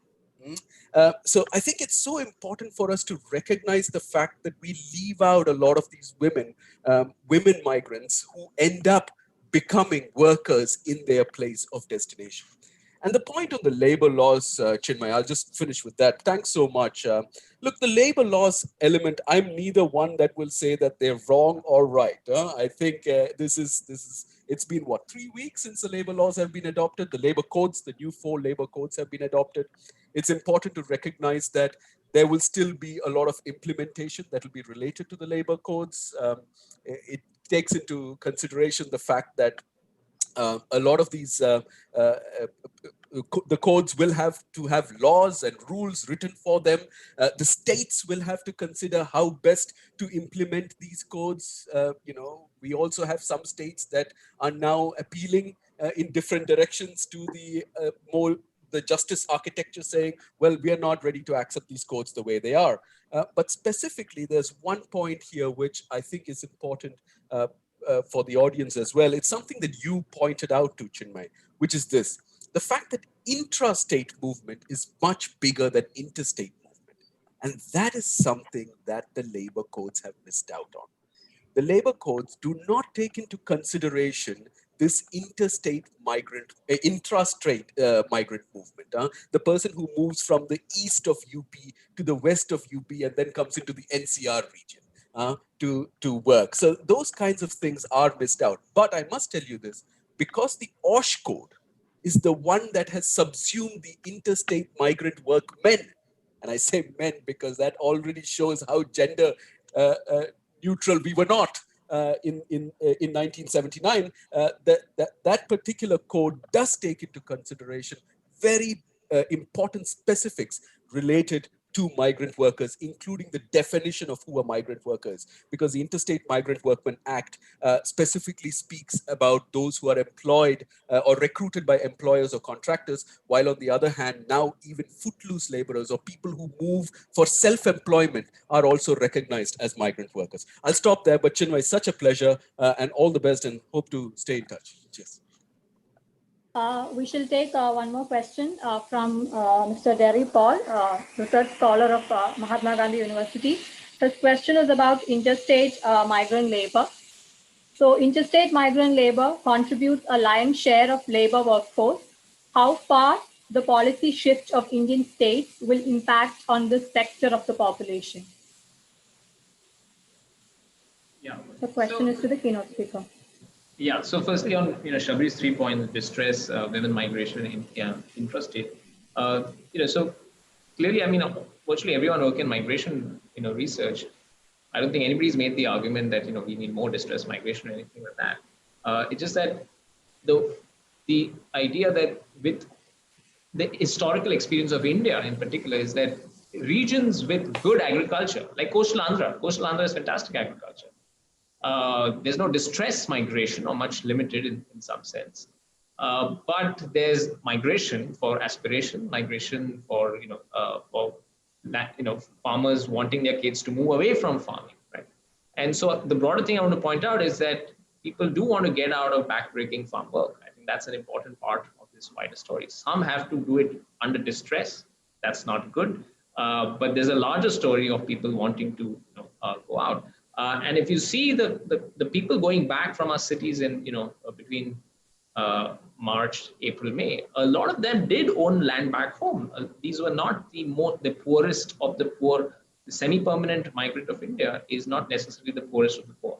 And they were still walking back, which tells you the insecurity that they had in cities. But they were not really, I would not classify many of them as distress workers in cities. And, that's just my opinion.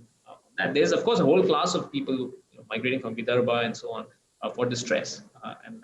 But I would say that's a slightly different issue. On women migration, absolutely. I've written a lot about this in my book and so on. And as one comment out here points out, it is the largest migration, not usually captured for work because of this marriage question. But I again do think that if you saw the visuals, if you saw the Shramik Trains, I would put the number anywhere more than 80%. That is more than 80% of the people who went back were men. And so in that sense, the COVID displacement was definitely gendered in the sense that it was a highly male-dominated return migration as well. This is not to take away the pain of women, who are going, many pregnant women who had to walk back, etc. But it is a fact that even in Kerala, which is arguably more has more female autonomy than many states of India. If you see Kerala to Gulf migration, historically and even today, the numbers are something the same. More than 80% of the out migrants for work, even after you look at marriage plus work, are men. So there is a component of male-dominated work-related out migration in India. Much of the 300 million number is rural to rural migration for women. But I hear you on that.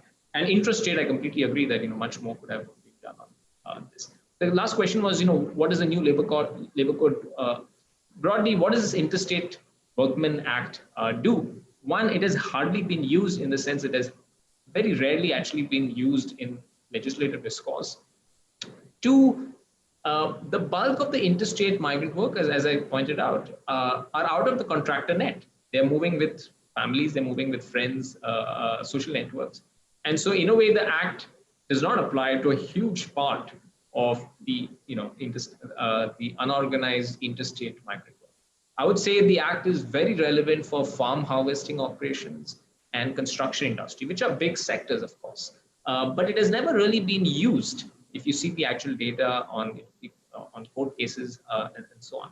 So there is a concern that even if you had that law, how much of a difference is it making? So I'm more of the view that the state has to directly step in, especially the central government, and just provide for, if you have portable social security, I think that is a grander idea than having a Interstate Workmen Act kind of a thing, which by the way also has a bureaucratic cost because there's a registration cost involved and so on. So more people filling and this it's not that it's all good as well. So that's broadly my framework. I'll just sign off on that. That I think migration researchers for the last 15 years have been working on this theme of portable social security. We are now at a stage where it is actually coming into practice, but we need to do much more to make it broad-based. So I'll end with that. Thank you. Thank you very much, Chinmay, for answering all the questions. So I think we need to end the keynote session right now. So I think Vinny will give the vote of thanks to. So we'll have a 10 minutes break after this.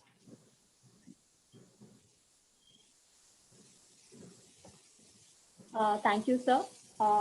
On behalf of the organizing team, I would like to extend a heartfelt gratitude to Dr. Chinmay Tumbe for his insightful lecture highlighting the pandemic-induced impacts on the migrant population.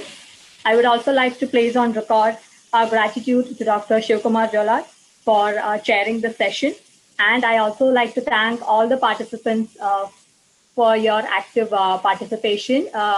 We are winding up the session because of the paucity of time, because our next session will be commencing shortly. So thank you all. For the kind attention of everyone, we shall commence with the first session of day 1, internal migration, by 11:10. Thank you all.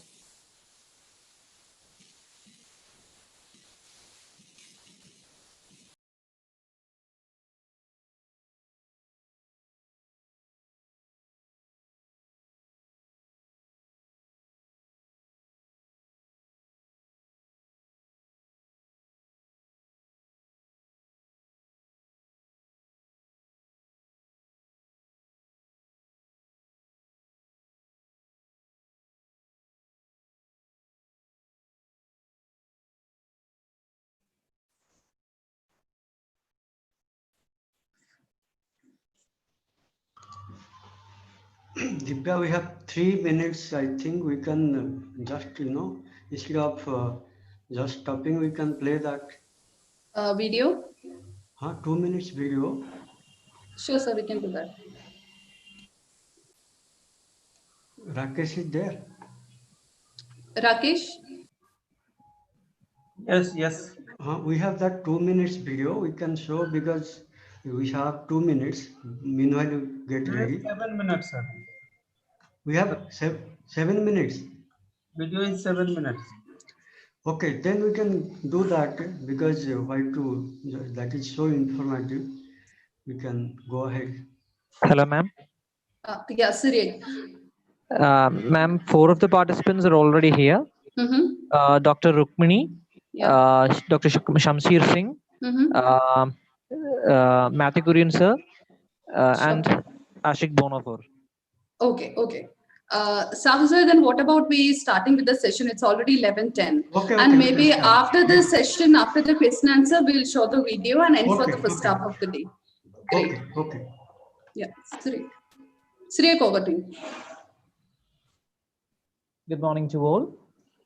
Welcome to the first technical session of the international webinar on migrants and displaced persons amid COVID-19, issues, challenges, and policy options, jointly organized by the School of International Relations and Politics, Mahatma Gandhi University, Kottayam, FLAME University, Pune, and GRFDT, Delhi.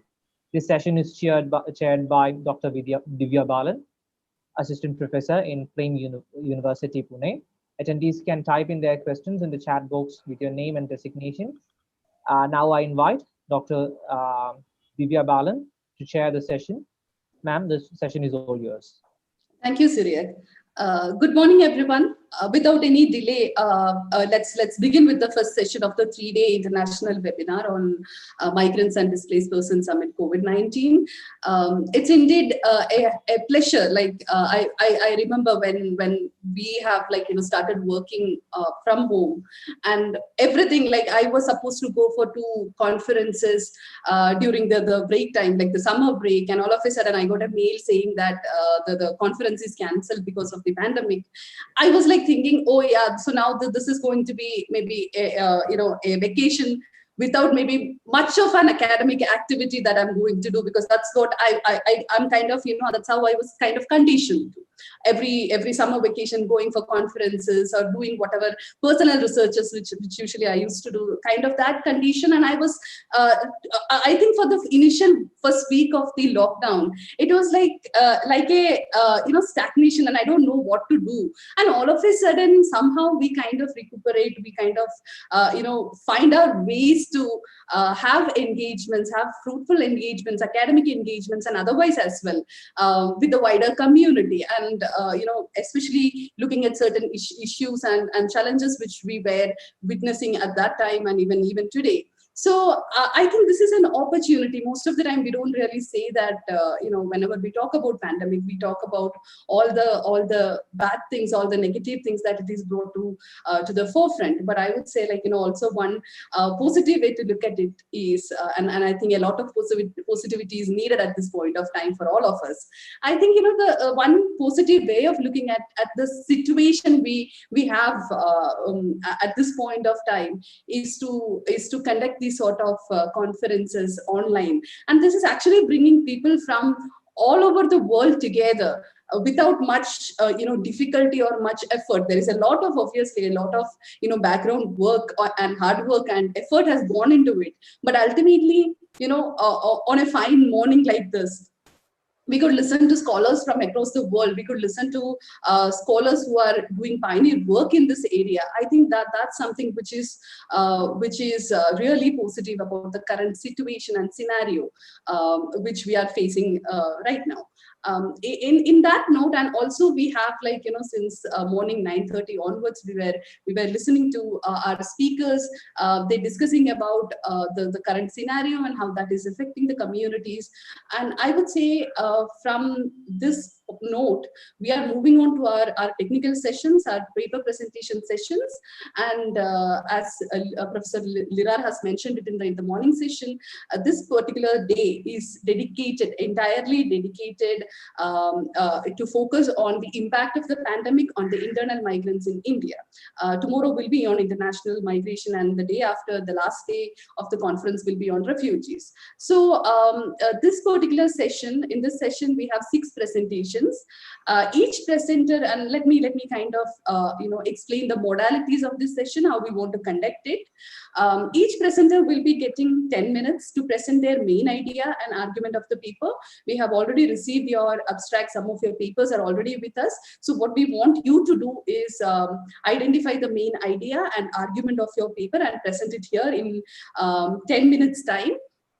We are stressing this 10 minutes time so that we will be having fairly good time to discuss, because I think expressing our ideas and arguments is equally important on that ideas and reflecting on those ideas. So first part of the session is presentations, 10 minutes presentation by each presenter. And then, and also, like, in the 8th minute, I'll give you a time alert so that you can start concluding your presentation. All of you have given, I think, a co-host status, so that if you have a PPT, if you want to share the screen, you can do that. So this is basically the modality of how we are going to run the session. Coming to the theme of the session, as I again mentioned, just to kind of contextualize the whole presentation that we are going to kind of listen to in this session, I would say that this COVID-19 is one of the most defining happenings of our lifetime. We in academia talk about the issues, challenges. Those experts in the policy sector discuss about the policy implications of this pandemic. At the same time, even though we all discuss about, we all kind of bring in the human rights, human relations perspective into this whole discussion of us, I think it's also, like, very important to look at how it is, like, maybe affecting at individual levels. So in that sense, it's really one of the most defining happenings in our lifetime. I don't think any of us have kind of gone through something of this extent in our times. I haven't experienced anything like this. As I mentioned, like, I still remember from the end of December 2019 when the first cases in China were reported. And think about right now, almost half of the world is locked up. And we spend most of our time inside our homes. We work from home, we study from home, we are managing and we are surviving so far. And when we are kind of trying to adapt to this emerging new normal, I won't call it a new normal, already established new normal, because I have a feeling that we are still in the process of settling in this new normal. So this emerging new normal, when we are trying to adapt to this situation, there are sections of our population who cannot afford these privileges of studying or working from home. Even for them, survival is an everyday struggle that sometimes seems impossible to win. I don't want to go on for long. Let's listen from our speakers, the plight of internal migrant workers in different parts of this country, from Northeast to Central India to South India. That's the kind of papers we are going to listen in this session. We have a variety of papers coming up, lined up, even though today we are mostly, especially in this session, we are mostly focusing on the on the geographical or I would say geography-wise impact of COVID-19 pandemic. Let's start with Professor B. Matthew Kurian. He's the Joint Director of K. Raj Center at the Mahatma Gandhi University, Kerala. His paper is on COVID-19 pandemic and the displacement effect of internal migrant workers of India. Over to you, sir. Professor B. Matthew Kurian, sir, are you there? Okay. Matthew, sir, over to you. Okay, thank you very much. Thank you. At the outset, I like to thank the organizers for giving me this occasion to be a fellow participant of this very important seminar, which has very much current relevance. As time is only 10 minutes, I'm coming to my task. Already we had a very enlightening keynote address by Chinmay Tumbe. I thank him. I also express my congratulations to him for this very insightful, very broad and deep presentation. My topic is on COVID-19 pandemic and the displacement effect of internal migrant workers of India. I have 4 points just to share with you. I am not going to explain these things. Synoptically, I want to present this. The first point is a brief introduction to COVID-19 and its reach. In the last December 2019, it was reported, and by 30th December of 2019, it was reported to WHO by China because it started in Wuhan of China, Hubei province. But within a short time, it emerged as a pandemic, and therefore WHO declared it as a pandemic by March 11, 2020. Now, at this time, it has it spread to 2,400 countries and territories around the world, according to Worldometer. And the world is almost nearing 4 crore of 3.8 crore, more correctly, or 3.9 crore cases with more than 1 crore of death. India, which is by now having more than 73 lakhs of cases and more than 1 lakh of deaths. Already from the economist, we heard how it was a health problem, how it was an economic problem.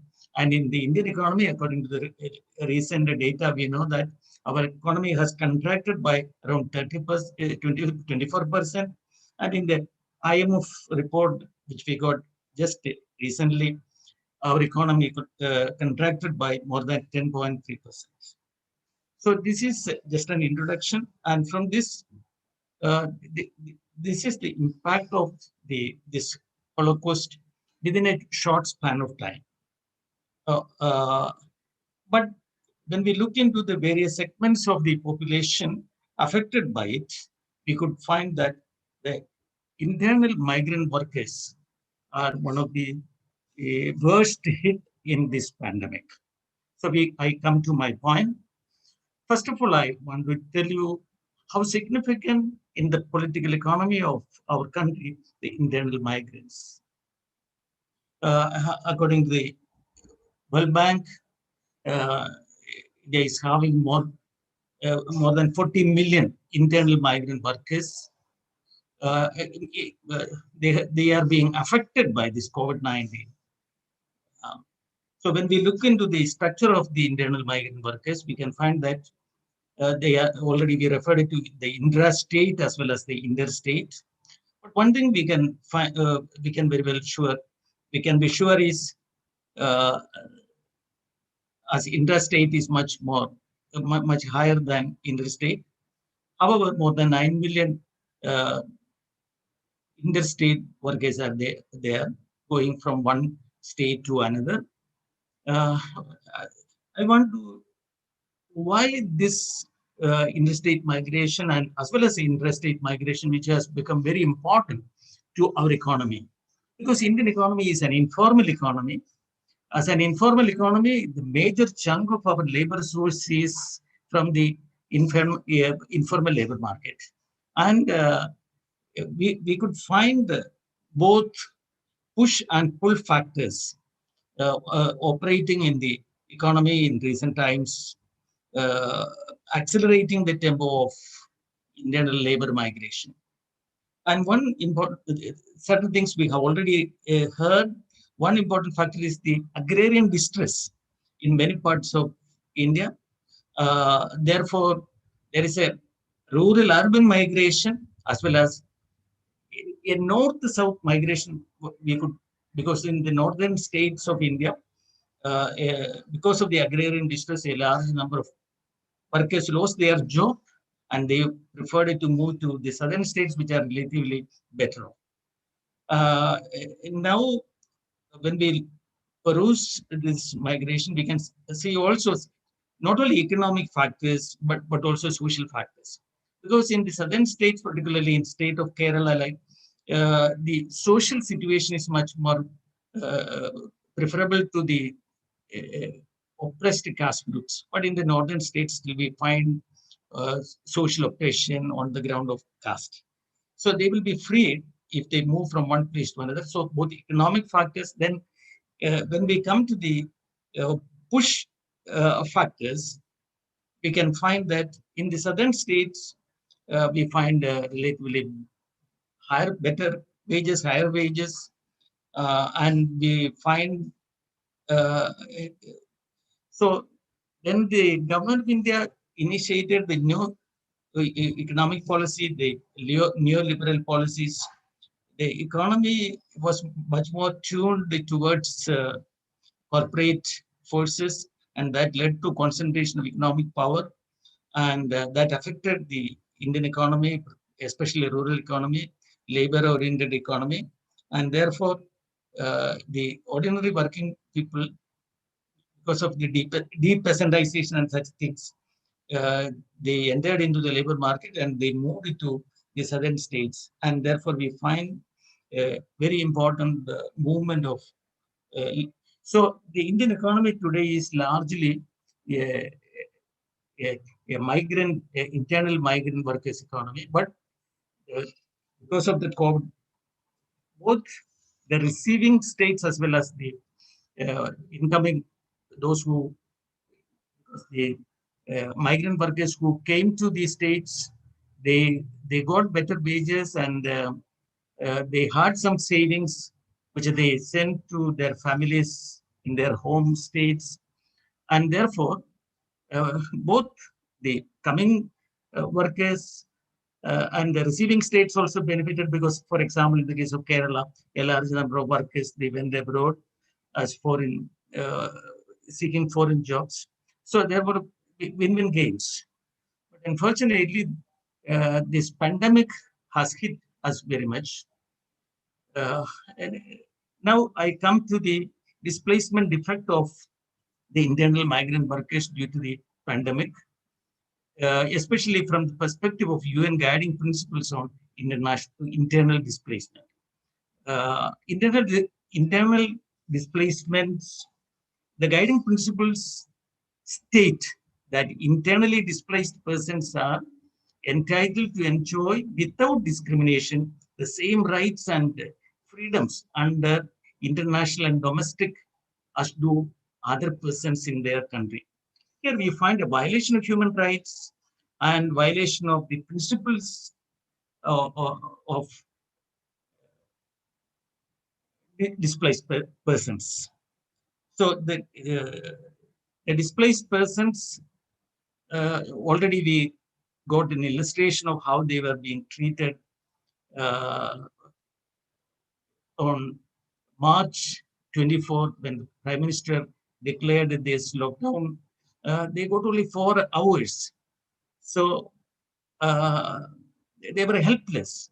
As a result, they were in a panic and they wanted to, they lost their job, they lost their income, they had no food security. So they wanted to go to their own homes, but there were no conveyance to take them to, at that time, to their hometown or home village. So they became totally helpless. And more than 300 people lost their life in this, uh, as an outcome of this. So this is the impact of the. Now, critically, I want to. I hope I am getting some of that. Yes, Critically, sure. how much time I will get? You have 3 more minutes. Oh, I see. One important point which I wanted to bring to your notice. Initially, there was a lapse on the part of the central government. Uh, they entrusted the entire task to the state governments to contain this this problem. So that was a big mistake on the part of the central government. So the problem would worsen. So my point of view is that there was no sufficient planning. So I would agree with Professor Shin Rees when he says that the lockdown was initiated on a class basis because the rich class, they wanted to avoid the disease, but the government did not heed to the agonies of the poor people, especially the migrant workers who went for their livelihood in other parts of the world. How did they cope up with this? There was no. So it was a class. There was a class bias. Then, secondly, I may agree with Amartya Sen when he refers to a situation of social calamity, and he says that it is. But India is a democratic polity and economy, so we should have practiced some sort of a participatory governance and all that public discussion, listening as governance. But in this case, we know that there was only commanding and there was no listening. I think my time is getting exhausted. So I may come to the concluding part of my presentation. Uh, Even though the government resorted to some direct measures as well as fiscal and monetary measures, because of the initial lapse of the government and the government failed in resolving this problem, and the problem is still with us. When coming to the final final part of my presentation, how to overcome this sort of a problem. I would suggest that a new policy paradigm is required, because we look at the policy of the central government, we could find so much inconsistency. On the one time, we are suffering from such a problem like COVID-19, but at the same time, you look at the agrarian bills, the new laws which were passed, they were contradictory. That is why once the economy and society was subjected to this sort of a crisis, the government was not consistently following a healthy policy. So I would conclude my presentation by making that we need an integrated approach in economic policies, in political policies, and we need a new policy set, a new way of looking at our democracy, and where people should be at the center. Now, unfortunately, the pro-corporate policies are at the helm of affairs, and we are paying the price for that. So we could avert the sort of the effects of a pandemic on the ordinary people who happen to be internal migrant workers. Like we need a new policy approach, no new pro-people approach, a new. So we want to have to uh, renew our democracy according to suit the needs of the masses of people. With this, I am concluding my presentation. Due to lack of time, I could not explain to you what I intended to. Anyway, I am very thankful to all of you for giving me this, especially Professor Lidar, who gave me this opportunity. On acknowledging all this, let me cut short here. Thank you very much. Thank you, Professor Matthew Gurian, for setting the context. Sir, it's that I'm hoping that we will be having some more time to discuss more on your paper at the end of the presentations. What we are hoping is almost like 45 to 50 minutes of discussion. So since you're staying back for the whole session, we can discuss more on some of the points which you missed discussing it at this point of time. We'll get back to you, sir, again. And I can't really disagree with you when you say that we need a new policy paradigm, which is very true, and that needs to be an integral approach for sure. When we talk about people-centric, I think we also have to think about who are these people that we are talking about. I strongly believe that we should also look at the gender perspective of the policies which we are having, how gendered our policies are, not just talking about men, women, binary, but also like all the different intersectionalities which we can think about. I totally agree with you, sir. We can get back to you. We will have much more discussion at the end of the session. Thank you very much, sir.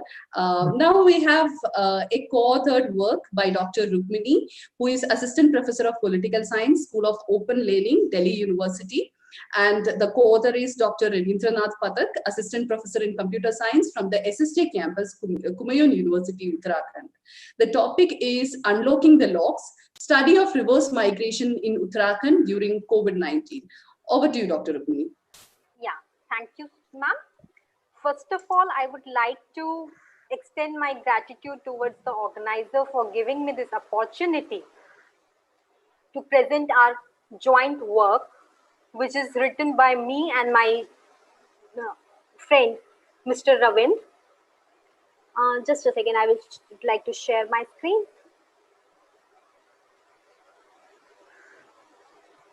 Yeah, so the work which we are going to present today is titled as Unlocking the Locks, a study of reverse migration in Uttarakhand during COVID 2019.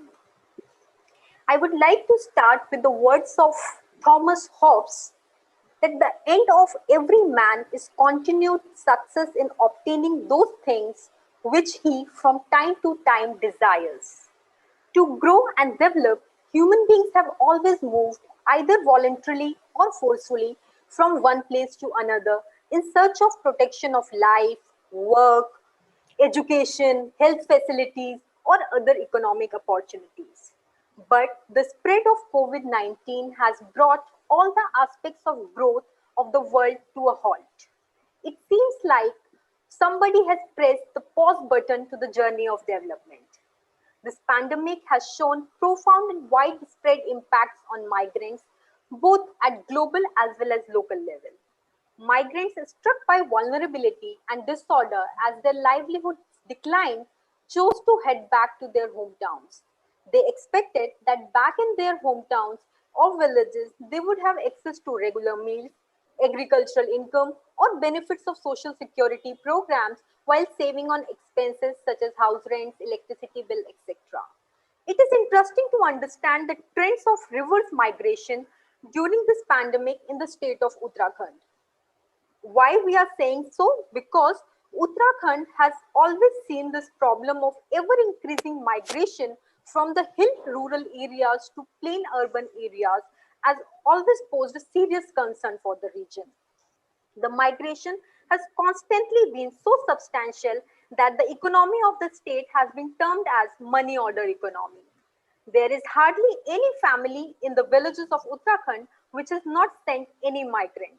In fact, there are many villages which have been abandoned by its inhabitants due to lack of economic opportunities and basic amenities required for the development of any individual. According to 2011 census data, 43% of the state population are migrants, and around 70% had moved from rural to urban areas.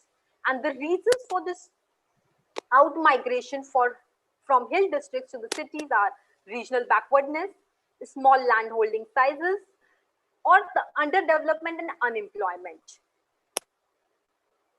So as you can see, this is the status of migrants even before COVID-19 took place.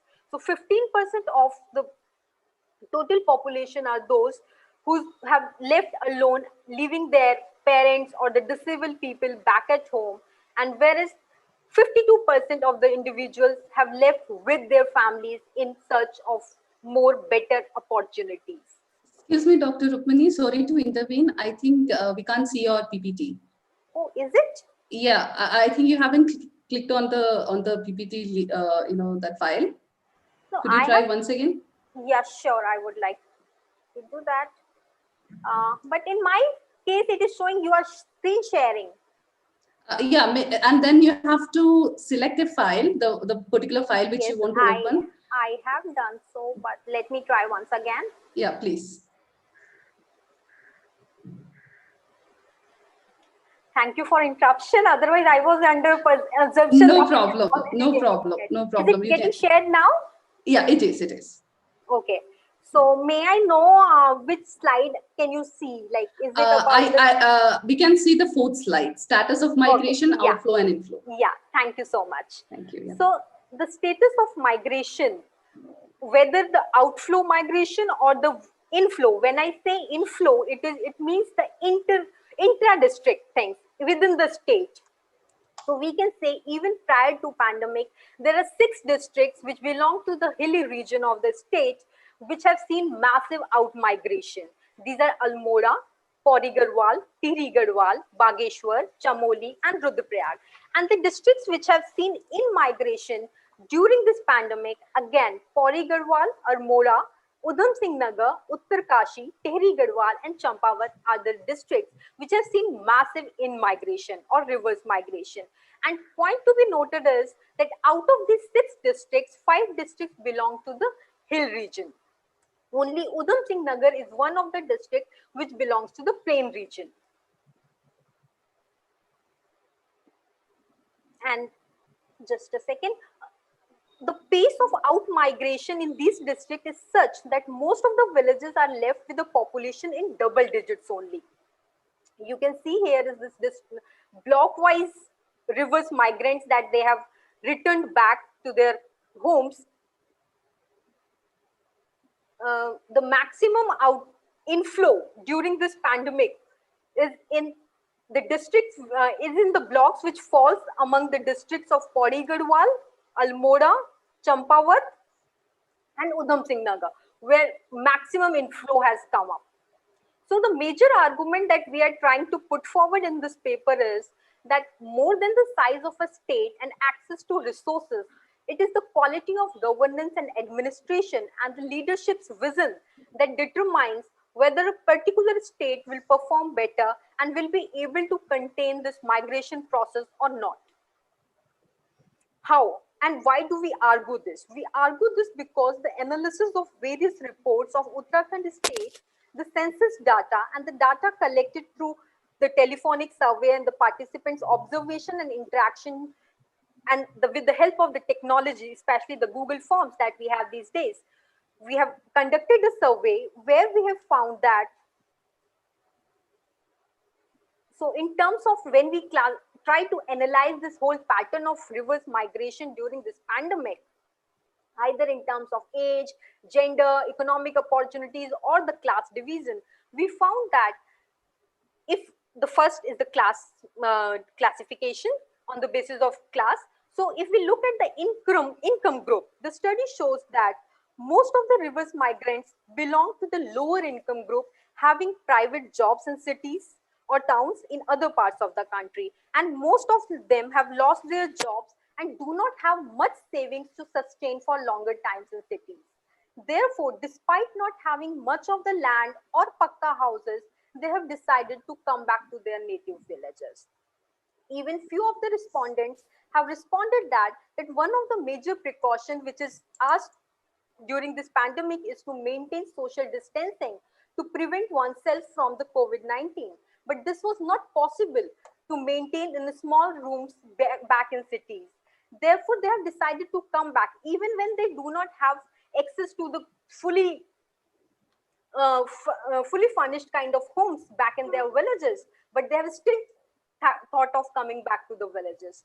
And according to the survey that we have done, we have also found that those who have migrated back to their hometowns, not much of them have their ancestral lands. Land size is very small. So more than 63% of the migrants who have reversed back, they have less than 5 nali. That is a unit that we consider in Uttarakhand as to calculate the land. So 63% of the migrants do not have sufficient land also, but still they thought of coming back instead of living in towns. And as per the employment status, we can also see that more of the 70% of the population who have migrated back belong to those who have been doing private jobs in cities. When it comes to classify these migrants on gender basis, so we can see that before pandemic, it is more than 66% of the females who are the migrants. And as in the previous keynote and the inaugural session, Professor Nair has also mentioned about it, that women who have migrated, is the major reason for that is the marriage. So before pandemic, the people among the migrants, the main constituent of the migrant is females, 66%. But during this pandemic, what we have seen is those who have returned back, the head of them is male, 67%. So because women has come as attached, a kind of attached with male, when their male counterpart, their husbands or their fathers are coming back, so they have come back with them. So during pandemic, the maximum people who have returned back to their states is male. So, and similarly, when we classify it on the basis of age-wise classification, then also we see that it is 41% of the migrants who have come back or returned back to their hometowns falls under the age group of 26 to 50 years. And 18 to 25 years who have migrated for better economic and educational opportunities and do not have any plans for staying back permanently. They have migrated back as a temporal adjustment as they do not find much opportunities in the state. Though few of our respondents have also mentioned that they have got some kind of work under Manrega, but still it is to be noted that they are not there for permanent. And those who belong to this 15% or the 6% of the migrants, which falls under the category of above 50 years of the age group, they are those who are either retired or who have no jobs or is not in a condition to work in the cities also. So they have come back and have plans to stay back there forever. But the young generation, the educated generation, which falls under the category of 26 to 50 years, they do not have plans to stay back to their own states. So Dr. Rukmini, you have 1 minute to wrap up. Yeah, I'm just. You're already on. Okay, great, yes. great. Yeah. So our conclusion of what we would like to make a claim is that states must have certain kind of capacities if they would like to be effective in managing tasks of social, economic, and political development and to contain the outflux of population. States must have certain plans, and this pandemic has given a very good opportunity for recently created states like Uttarakhand, Jharkhand, or Chhattisgarh or Telangana to think about that how to plan their development journey in which they can contain this outflux of population, which kind of policies they need to work on in terms of economic as well as social development. So with these words, we would like to conclude our paper. Thank you so much once again for giving us the opportunity. Thank you so much, Dr. Rukmini. I totally agree with what you're talking about. Even our esteemed keynote speaker, Dr. Chinmay Tumbe, has elaborated the significance of those regional migration streams. And I think having a regional perspective is very significant, especially from a policy perspective. Sometimes, like, a country like India, which is having substantial diversity, especially when we look at our population, our communities, or even our migrant people or migrant communities for that matter, we could see that there is this substantial diversity present there. And sometimes, our policies, even though we talk about sort of an integrated approach and all of that from a larger level, but sometimes, what is the difficulty I think our policymakers are facing, and government across the world is facing, is this whole approach of one size fits all. Sometimes, one size won't really fit to all the groups which we are taking into consideration for a policy outcome. So I think this is where we should also be very much thinking about the role of local governments, the grassroots level government which we are having, since this conference is also organized by Mahatma Gandhi University of Kerala. Kerala is one model where there is a very strong, proactive local bodies for the welfare of, in this context when we talk about migrant communities. So I think that's something which is what is my takeaway from your paper. Thank you for that. Most of the time, we don't really look into those regions or region specific. Most of us migration scholars, we tend to look at sometimes, the general understanding of what is going on. And thanks to bring in that regional perspective to the table. Thank you so much, Dr. Rukmini. Let's move on to the next presentation. We have Dr. Shamsher Singh. He is Assistant Professor of Sociology from FLAME University, Pune. He'll be talking on the topic Interstate Migrant Workers, Vulnerabilities and Responses During the Lockdown in Pune City. Dr. Shamsher Singh. Dr. Shamsher, are you there? Hi, Divya. Over to you, Shamsher. Only there's a slight problem that I have been trying to get in touch with the technical team to give me the co-host status so that I can share my screen. Are you? Let me check. Yes. No, just give us a second, okay? Yes. Okay, we are trying to. Yeah, can you? Oh, yes, yeah. Okay. Sorry for that. Yeah, no, that's okay. Okay, yeah. Please, Shamsher. Yeah. So good morning to all of you. And at the outset, I would like to thank the organizers of this very relevant event, which has brought us together to deliberate on some of the issues which have emerged in our experience in the last few months. And it has given us the opportunity to deliberate on some of the challenges which we can address in the future.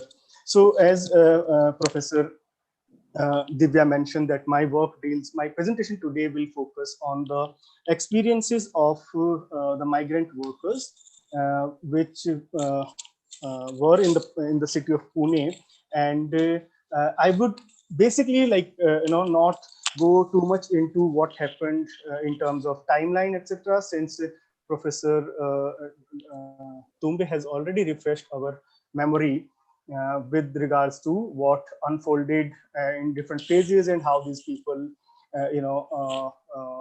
experienced what they experienced.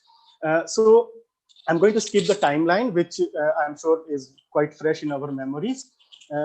Also, the way some of these developments led to people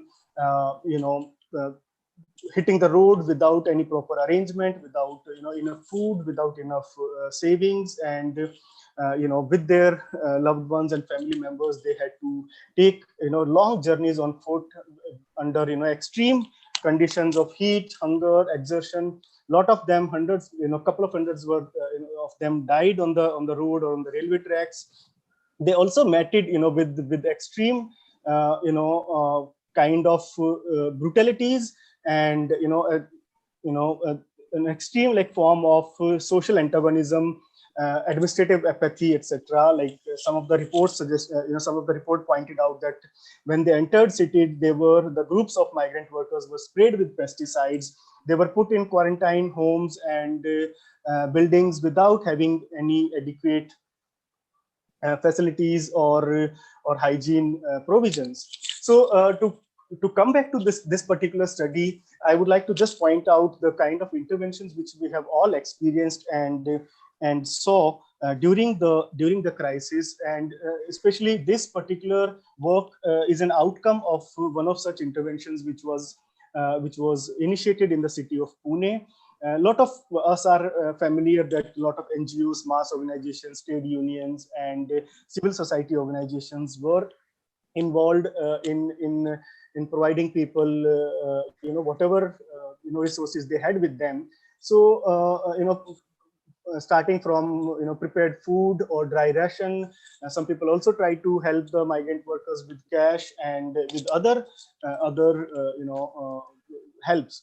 So this work basically was undertaken after such an exercise which was on the call of the Center of Indian Trade Union and various other organizations in the city, which already had a very extensive network among the migrant and the local workers across different sectors and locations in the city. So this particular survey was to, in a way, gauge the current situation of the workers and to understand what their requirements were at the time of somewhere in the mid of May.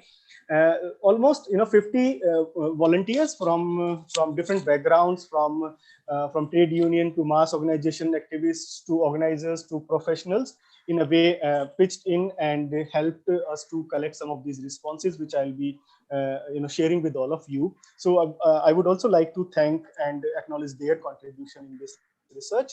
This research was primarily coordinated by Kiran Moge, who is a trade union and social activist in the city of Pune, Anuradha Kalhan, who is an independent researcher and a retired faculty also, and myself.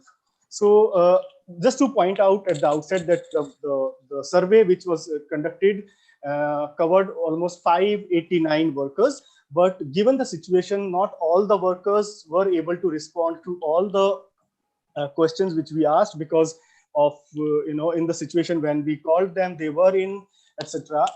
The limited time which they had with them and various other kinds of things they were going through. And it is not a representative survey of of a proper sampling of all the workers in the city. So just to put this out. Now, as I mentioned, the number of workers was 589, which were covered across 40 locations of Pune city and its immediate peripheries. So people from various kinds of industrial clusters, from various kinds of small scale industries and domestic workers, etc., were approached. They were in a way, sometimes, most of the times, living either on the construction sites or on the very close to their place of work where the contractor had given them an accommodation. Now, so my presentation will basically take you through some of the key demographic features of the migrant workforce which was surveyed. And it is not to not to say that this is only what but just to point out what this set of migrant workers comprised of. Who were these people? Where did they come from? What were their incomes, etc. So there is a lot of talk and criticism of data sources and government, including that we don't have enough data on migrant workers. There's a lack of data to understand their issues, etc., which were also highlighted by our keynote speaker, Dr. Chinmay. So this is an effort to at least contribute into providing some insights into the demographic and other characteristics of this kind of workforce. So as you can see in this table, the workers which were surveyed in this survey were from almost 11 states. Majority of them, or little half of them, hailing from West Bengal. Almost 16% from the state of Chhattisgarh, 10% from Uttar Pradesh, and 6.5% from Bihar. So this was the, and then, 2 to 3% from various other states. So this was the place of the state of residence of these migrant workers. Now, we have heard repeatedly that a lot of these workers started on foot without without waiting for much of the state help, etc. And the general understanding or the narrative has also been that they were desperate to leave. But what our survey interestingly pointed out, that quite opposite to the popular opinion, and not all of them wanted to leave. And this is something which is of a very great I think importance, that almost 14% of the workers said they do not want to leave the city immediately. And when we ask them, what is it that you are you are hopeful about, or what is the reason for you to not choosing the option to leave, and almost 50%, almost 50% of them said no employment back home. 34 of these workers said they are hoping that situation will get better if they stay put. 4 of them somehow were in some sort of employment in the city during the pandemic. Maybe they are in the essential services, etc. And not sure, almost 1/4 of them said they are not sure how to go back, and there's no arrangement if they go back to that they will be able to survive. So this kind of lack of any options in the place of origin is also something which, of course, in the first place makes them to leave their places and go back to an unknown place, a city, and start working. And the same kind of hesitation also stops them from leaving those places. So this is something which we experience. Those who wanted to leave the city, of course, to most of our knowledge, that they were having no cash with them to sustain in the cities. Almost 60% of them said that they do have no income. 55% of the workers said they are not left with any savings. Almost 50% of them also said, so this number, of course, if you add it up, will go beyond 100%, because one worker can choose multiple options. So in a way, if we look at the option of fear of coronavirus, is not the prime reason for which these people wanted to leave. So there were other material conditions and kind of insecurities these people were had to go through, which was the lack of income, lack of cash, and no food and no shelter. And the fear of coronavirus is almost on the 4th or 5th number in terms of if you we take into consideration the reason for them to leave. So these kind of in a way abandoning of these workers by their employers, by the state, etc., were the prime reasons for them to choosing the option to leave. Now, what Dr. Shamsher, yes. Sorry to excuse me, you have just 2 minutes to wind up. Okay. Okay. So I'll quickly come to the few of the points which I wanted to highlight in this thing. Is that as you can see, that a lot of these workers were engaged in a diverse set of activities across different sectors, but primarily more than 50% of them were engaged in construction activities. Other kind of employment was not so prominent among these kind of workers. Women, especially if we talk about women's employment, almost 10% of the workforce which was surveyed were women. A kind of underrepresentation of women in this sample could be due to the reason that most of the time the mobile phone was with the men, in terms of accessing women, respondents was limited for the volunteers to talk to them. So but if you look at the number, 85% of women were engaged in construction activities, and 10% of them were in housekeeping or office help or domestic work, etc. Now, if we look at the kind of earnings which these people were having in the city, is that almost 92% of the workers who were surveyed were earning less than 15,000 or less per month. So this is the kind of depressed rural, the urban economies or the urban workplaces are for these people, or the urban employment is for these people, that almost 44% were earning 10,000 or less per month. And if you add people, those who earned 15,000 or less, this number goes up to 92% of all the workers who were surveyed. And this was more so for women workers, that more than 50% of them were earning less than 10,000 or less than 10,000 rupees, and none of them earned more than between 20,000 to 25,000. So no female worker among all the workers who were surveyed were featured or were represented in the highest income bracket, which is not even a very good income level here. So without I just want to just give data from this last slide, which is that if you look at the education level of the workers who were surveyed, we find that almost 65% of the workers were either 8th class pass or less than that, and around 20% of them had zero years of schooling. So this is the kind of workforce which comes to from rural to urban areas to work in unskilled work, and those who also had some sort of diploma and graduate workers, which were almost 17 workers out of the total more than 500 workers, were not getting paid. None of them had featured in the top income bracket in a way. So there's a huge mismatch between the educational levels of the workers and the income. So this is something for us to ponder upon, that how to bridge this mismatch between the education levels and provide people a decent and reasonable employment according to the education they have. So so this is something I wanted to share with you, and I would like to conclude by just this last slide. Thank you. Thank you, Shamshir. I think this is a very relevant point that you have mentioned. Most of the time in India, we talk about unemployment. I think underemployment is also a reality that it's high time that we need to focus on and discuss on. And I'm happy that you're bringing it out in your paper.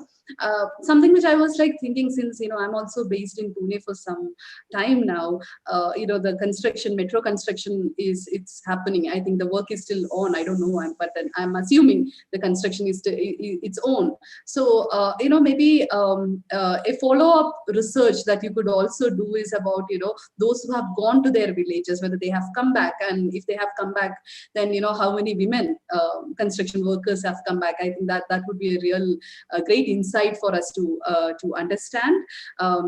Thank you so much, Shamshir, for this very interesting, eye-opening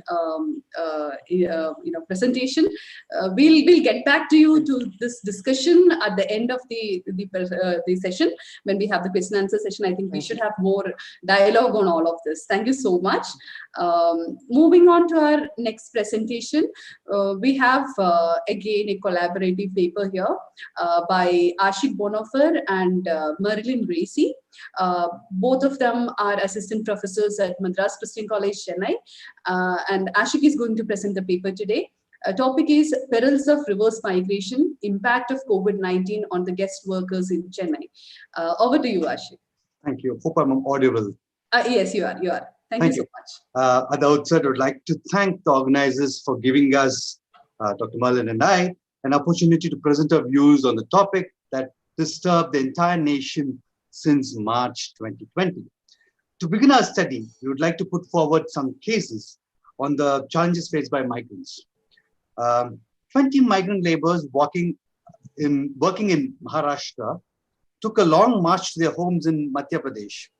Exhausted after walking 36 kilometers, they decided to rest on the railway track and they fell asleep. On the early morning of 8th May 2020, they were run over by a freight train and 16 of them got killed, leaving 1 injured and 3 in the state of shock.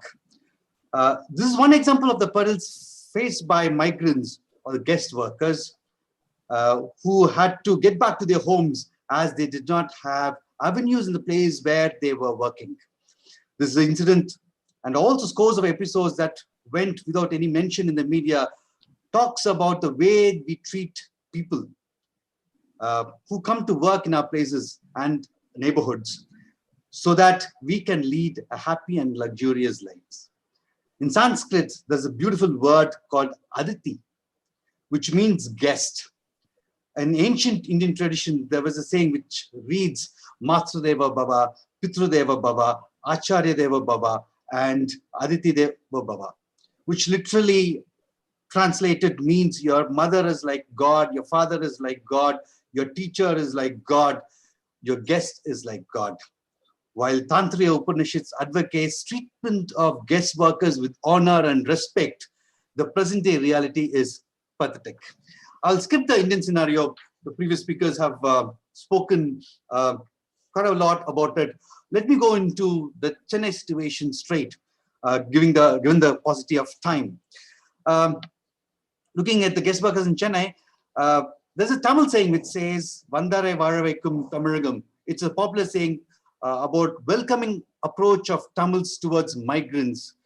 According to 2011 census report, a total migrant population in the state of Tamil Nadu is 1.5 crores persons, of which 66 lakh were men and another 91 lakh were women. The guest workers in Chennai are mostly employed in construction, automobile, engineering, transportation, and also in service sector. These guests work guest workers mostly work from the states of Odisha, West Bengal, Bihar, Uttar Pradesh, and Jharkhand. There are also guest workers who come from northeast states and work in service sector. Despite mechanization to a considerable extent, a new method of construction, the demand for physical labor multiplied. Chennai's industrial cluster witnessed enormous investment in new industries of various scales and absorbed not only local labor, but also labor from the hinterlands. The worker conditions were relatively better in Chennai compared to other places. The service sector that was catering to the requirements of these other sectors, both locally and internationally, also witnessed boom during the period of the last 20 years. This again drew people from all over and could never be required to find out exact numbers. The stream of guest workers swelled in numbers over the past decades and turned indispensable for the economy of Tamil Nadu.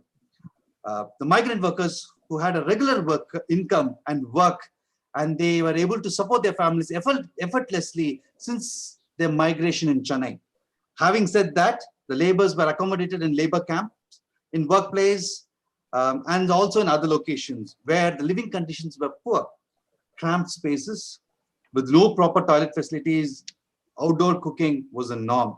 Before lockdown due to COVID-19, this hapless population at least had roof over their heads and a job to feed them. As industries and construction projects were shut down due to pandemic situation since the Janata curfew on 22nd March, the migrant laborers were left without shelter and food. They were neither given options to stay in the state where they migrated to, nor they were able to get back to their hometowns and villages. All means of transportation were in a standstill. Worse, in the case where migrants who had started their journey back home were stranded in transit points.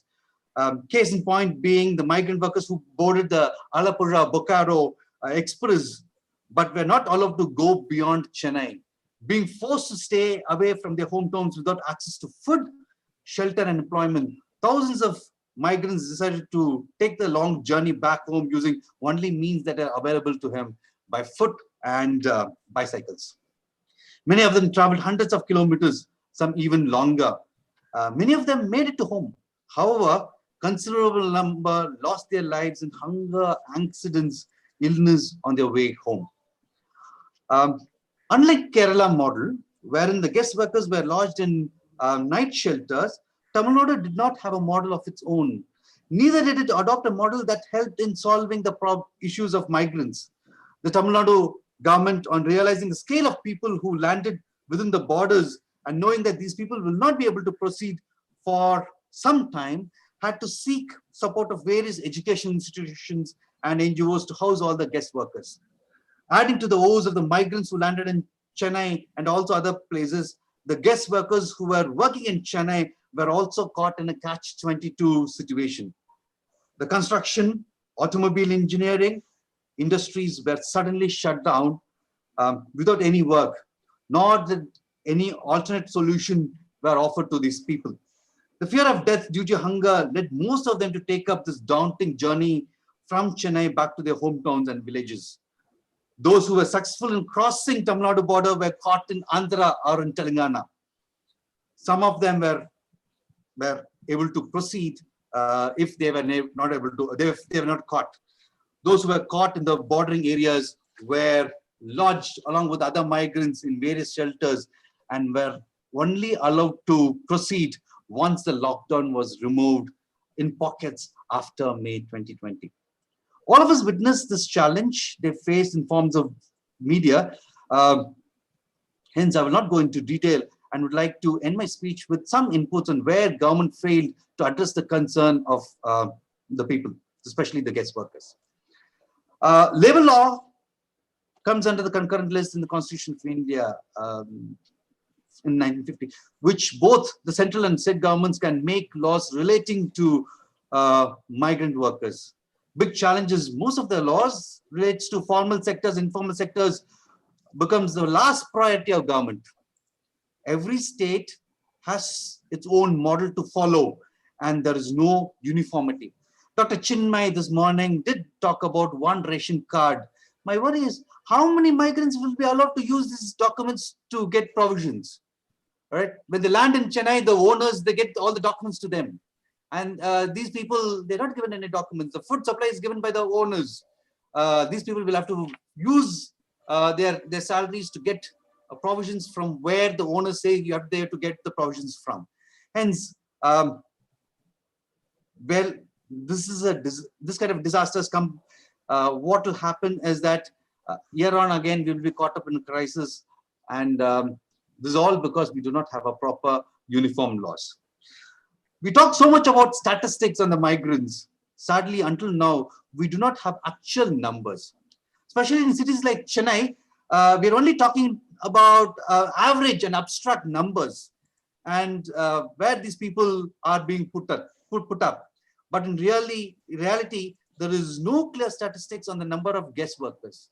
What is more, every industry that employs guest workers need to pay the Ministry of Labour Welfare a particular amount. What happened to those amount? We are not sure, as government ministries did not come to support the guest workers at a time of distress, when they needed money, when they needed food, when they needed money to go back homes. Everybody said, you know, they're only trying to pay only for 85% of money to get back to the homes, nothing beyond. So that is a very big a reality we have to look at. Reverse migration has already begun. Various industries that have opened their shutters now are trying to bring back workers. Trains are running full with these people. Yet there is no regulations put in place to address the issues faced by the workers. Even worse, most of the guest workers are unaware of the key legislations of migrant workers, especially the interstate migrant workers. The Act has positive features such as a required registration of interstate migrant workers by establishment engaging them, requiring contractors who outsource labor to these establishments to obtain a license.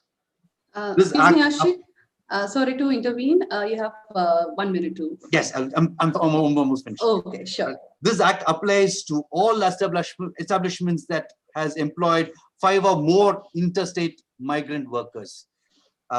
There is displacement allowance, journey allowance, healthcare allowance, etc. Unfortunately, these legislations is a dead letter law for me. Unless these acts become effective, migrant population will continue to face a challenge and the future remains bleak. With these words, we would like to thank again the organizers for giving us opportunity to present our views on the issue of the migrant workers in Chennai. Thank you. Thank you so much, Dr. Ashik. It's indeed a pleasure to kind of listen to all kind of, especially these regional perspectives. I think it's very important, and you very rightly started with that particular phrase, which is showing the hospitality of Tamilians, the Tamil people, which I personally have kind of fortunate enough to experience that.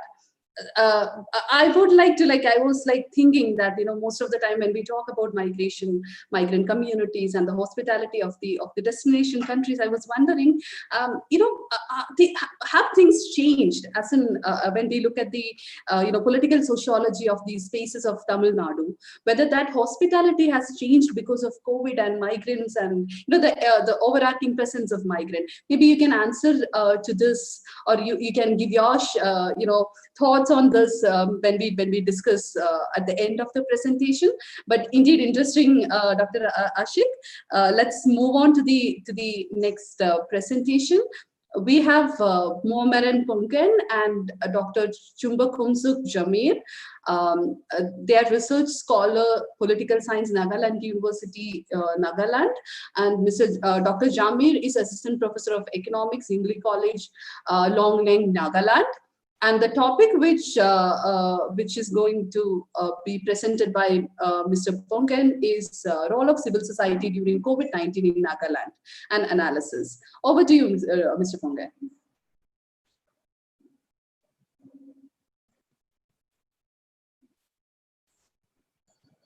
Mr. Ponken, are you there?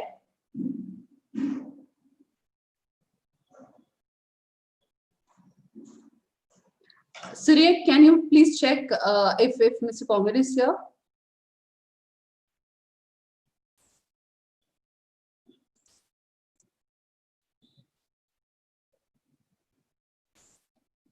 Okay. Hello. Yeah, Surya. Yeah, I was unmuted. Sorry. Okay. Able attend the screen sharing. Ma'am, can you open it? My screen. Okay, we'll make you co-host. Yeah, we will make you co-host. Just a second. He's already co-host, ma'am. Can you please see? Can you please see that? Yeah. Yeah. Then you can share your screen. Yeah.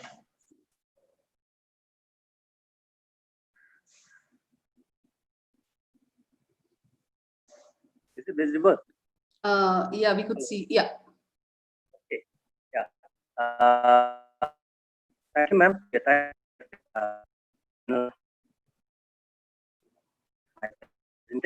topic that we'll be presenting is that of civil society during COVID-19 pandemic in Nagaland and analysis. The objective of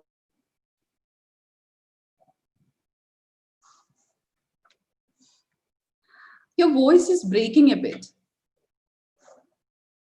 We can't hear you.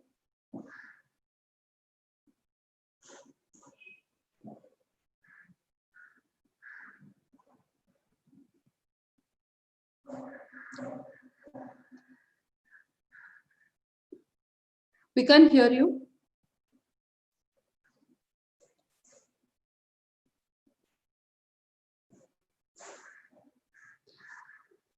Sirik, is he locked out? Can you check? Yes, ma'am. I think he has been locked out. Okay, so what we could do is we can get back to him maybe after the next presentation. In that way, we can save time. So Surya, please communicate with him that he will be continuing his presentation after the one which I'm going to invite. Sure, ma'am. Yeah, please do that. Sorry for the technical glitches. I think this is something which we have to expect when we conduct conferences online, and this is one way of we surviving, we academicians and researchers and those who are on this platform listening to this. I think this is what we have to kind of get used to. So sorry for the break in between, but let's continue with the next presentation. By the time, hopefully, Mr. Pongan can join us again. So let me invite Urna Bhattacharjee and Dr. Nandita Dev. This is again a collaborative work. Urna Bhattacharjee is a research scholar, and Dr. Nandita Dev is Assistant Professor, Head, Department of Education, Shishuram Das College, University of Calcutta, West Bengal. Urna is going to present the paper, and the topic is COVID-19, challenges faced by migrant workers' children in the light of online education. Urna, over to you. Urna, are you with us?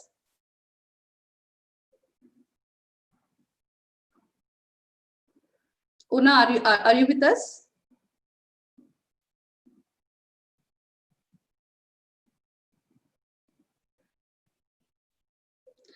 Siriak, please see if Una is there.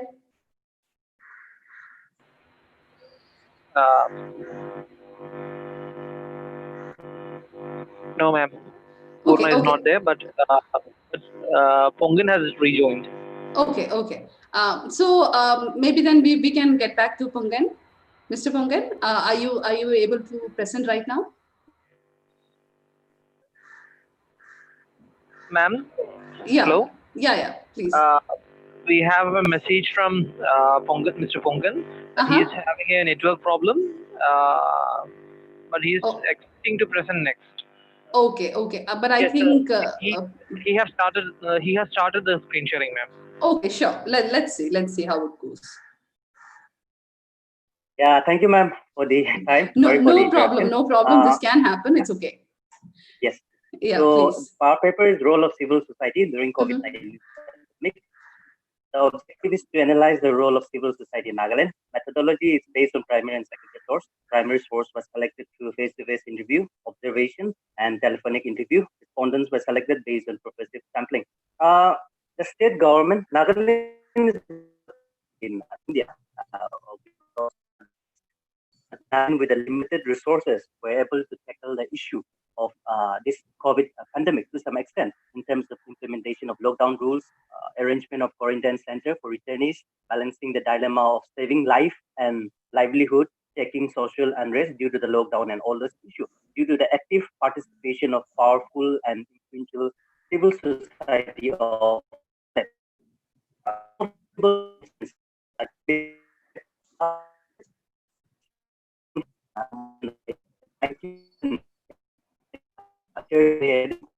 most of the churches suspended their services and followed the SOP. Even we have this important service Friday and Sunday, and so there was no issue from the those leaders and the procedure given by the government. The churches came forward in donation, for instance, Catholic. The 7 lakh COVID relief. These church donated 2 lakhs to quarantine center to look after one church provided 25 bags to each of its members whose profession were daily wage earners. As the lockdown hit the daily wage earners, the church came to daily wage earners and give them 25 bags to each of its members in initial days. Respective wards and colony leaders for the lockdown rules within their sphere of influence. In one group in the designated area for the needy. And in Mokokchung, one of the districts in Nagaland, there is one potential very active civil society, Mokokchung Lanor Tolongjam. In English, can be translated as Mokokchung Youth Organization or Youth Unit. They conducted more than to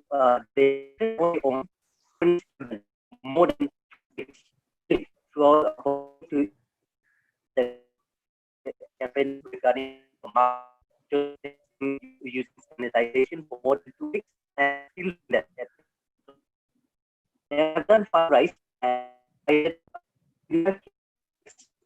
50 bags around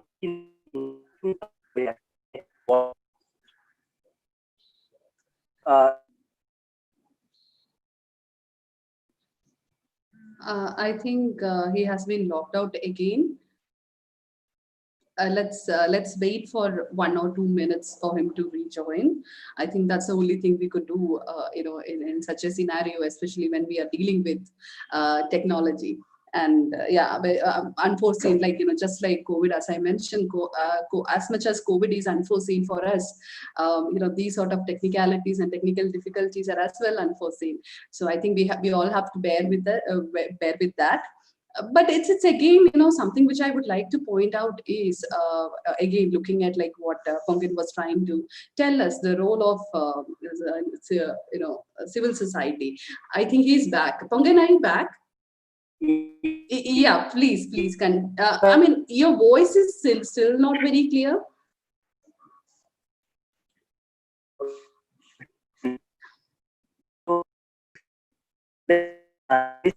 What you could do is, if it is possible for you to show these slides, so that we can read by ourselves, and during the question answer session, maybe again we can have a discussion, because your voice is not at all kind of clear for us. Okay, ma'am. Okay, No, ma'am. but I will do that.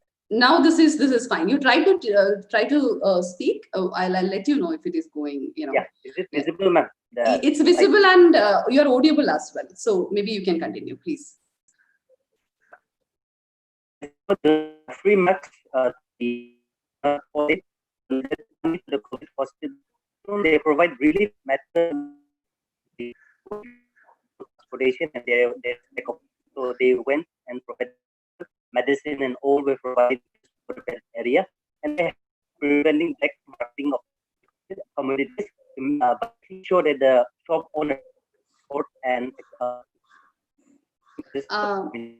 sorry, Pongan, again, the voice is really cracking down. So what about then you showing this, each maybe slide for 50 seconds or something, so that we can take a look at it. Oh, okay. He is again logged out. Okay. I think it's raining all over the country today, and I think there is a real bad weather going on. Maybe that might be the reason why we are having these sort of difficulties. So yeah, what I was trying to say was, the role of civil society. I remember when the beginning, when this lockdown has happened, and everybody was initially there was this fear about the virus, since we didn't know much about it.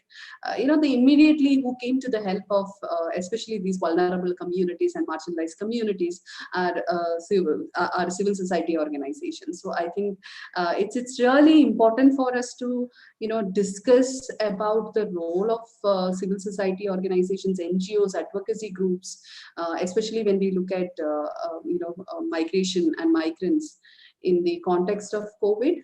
Pongan is back. Yeah, so this is one last time we can see if this is working. Yeah, ma'am.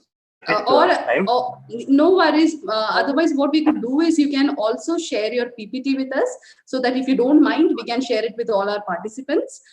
In that way, I know. I mean, these are certain things we can do anything, right? Yeah, please. Yeah. So I'll just I will just put my conclusion. Yeah. So the civil society in Nagaland played a very important role in the proper implementation of this. Who came to the help of those who especially need during this time of COVID-19 lockdown.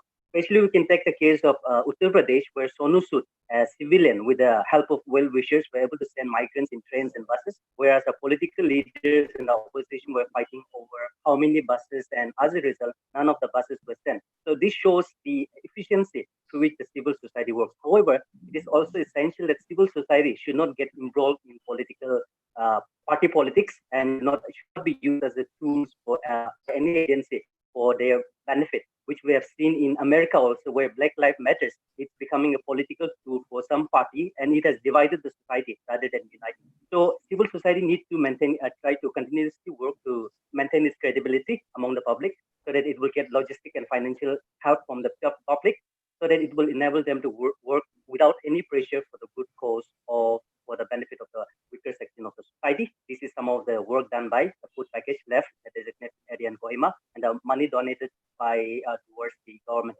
Thank you, ma'am. Thank you so much, Pungan, for your wonderful slides. As far as presentation, yeah, there are some parts which we have missed, but I'm sure, like that the work which these civil societies are doing in Nagaland, especially the remote areas of Nagaland, I'm sure, like that's something that's very incredible that we should talk about it, right? So thank you for bringing that perspective into our sessions.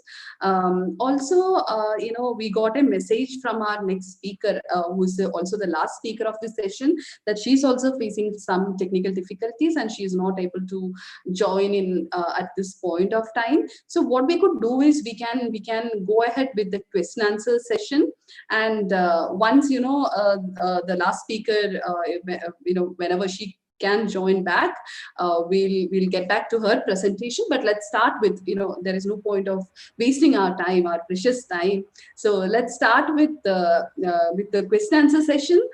So we have Syriac here. Syriac is a research scholar in Mahatma Gandhi University, MG, Kerala. He's also working in areas related to all of this that we are discussing. Syriac will be moderating the questions. Syriac, can we have the questions? Yes, ma'am. Am I audible, ma'am? Yes. Thank you so much. Ma'am, we have a couple of questions.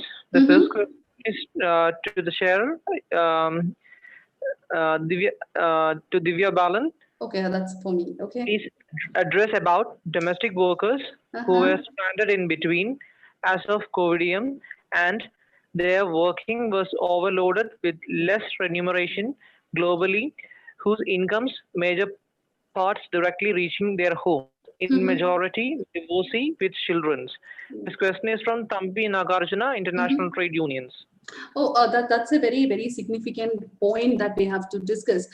We have sessions coming up which we will be discussing on the gender issues, and especially the plight of migrant domestic workers, both in India as well as in the international migration stream, how they are kind of suffering and what are their situations, what are they going through, do we have any proper policy mechanism available for the protection. Coming to, like, I don't want to take so much of time in answering because we have our speakers to discuss this, but one point that I would really like to mention here is one of the major issue that is related to this domestic migrant workers, women workers especially, is the informality of the job.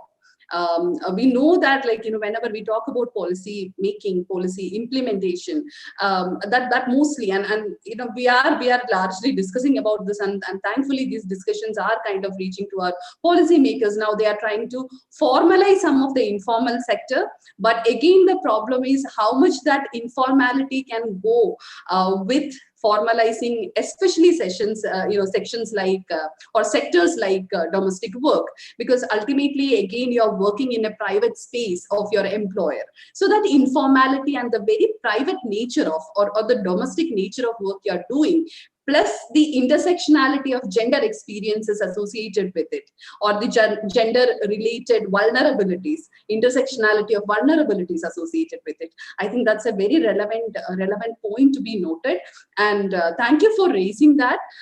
We will be having sessions for surely in the coming session, in the afternoon session, evening session actually, and also tomorrow's session. When we discuss international migration, there are papers specifically dealing with gender and domestic work and also related issues. Thank you so much. Syriac, we can move on with other questions. Ma'am, we have one more question. This is to Dr. Rukmini. Can you please elaborate more on what the government in Uttarakhand must do to prevent abandonment of villages in large numbers? Migration Report of Uttarakhand 2018 released by Rural Development and Migration Commission states that average landholding is less than 1 hectare. Also, you mentioned about MNREGA. How successful is MNREGA scheme in the hills of Uttarakhand? This question is by Anvita Singh.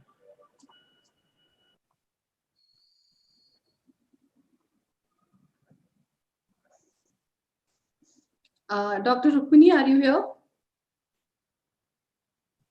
Dr. Rukmini? Yeah, just a second, ma'am. Yeah, sure. Yeah. So as the question is about that how what to be done, and first of all, thank you, Anvita, for asking this question. And as you have asked that what needs to be done to contain this abandonment of villages in large numbers, we believe that we need to work on the infrastructural capacity in terms of education, state, power, and not only in quantity, but in terms of quality. And another important step could be to establish self-help groups engaging lower income group people into economic opportunities. And that too should focus more on the hilly regions instead of plain regions. Like if you would have seen that most of the development, economic development that is taking place is in the districts of plain like Haridwar, Dehradun, Udham Singh Nagar. So now we need to focus more on the interior rural regions of the state to contain this abandonment in large numbers. And secondly, you have asked for that how Manrega is performing in the state of Uttarakhand. I would say that it is performing fair enough in terms of providing job cards, in terms of providing work. Though, if you look at the enrollment number and the number of active workers, yes, there is a huge gap in that. Like the number of enrollment is around, in terms of job card, is around 20 lakhs, and the kind of active participation is by 7 lakh workers. But then, yes, everything needs some time to be, as you know, that it's just a more than like around 2 decades that a state has been created, statehood has been given to Uttarakhand. So it will take some time to create its capacity. But yes, in terms, in comparative terms of Jharkhand or Chhattisgarh, Uttarakhand is performing fairly better on the continuum of economic development. Thank you. With this, I will sign off. Hello, ma'am. There is one more. There is one more question by Tambi Nagarjuna himself. This time it's to Shamsher Singh. Actually, it's a common plus question. Why so many Keralite migrants not included in his surveys, and why the vital xenophobia is not mentioned in his paper? Okay, thank you for the question. One is that why there is no reflection of the Keralite migrants in the Pune city, because I think it could be due to the reason of the kind of work they engaged in. I don't think they were in the unorganized, informal, like this kind of sector, which was the primary focus of this survey. So they perhaps could have been in the more organized and formal sector, which did not require any kind of intervention from organizations where this survey was conducted. And the second thing is the larger xenophobia phobia regarding these sections was one section, was one part of the survey, but due to the limitation of the timing for the presentation, I could not discuss the results in detail. But there were significant incidences reported by the respondents in terms of them facing discrimination and some sort of backlash from the locals, primarily on the basis of the religious identity and the kind of work they were involved in. So these some of these observations did come across. We did come across some of these observations in our survey. So yeah, this is what I would like to say about this. Suryak? Ma'am, there is one more question. This question is somewhat an open question from Jerry Paul, Mahatma Gandhi University. I think the management of migrant community during the pandemic is an essential realm to be discussed. Kindly add on the interventions by state governments in this regard, like the community kitchen scheme of Kerala government.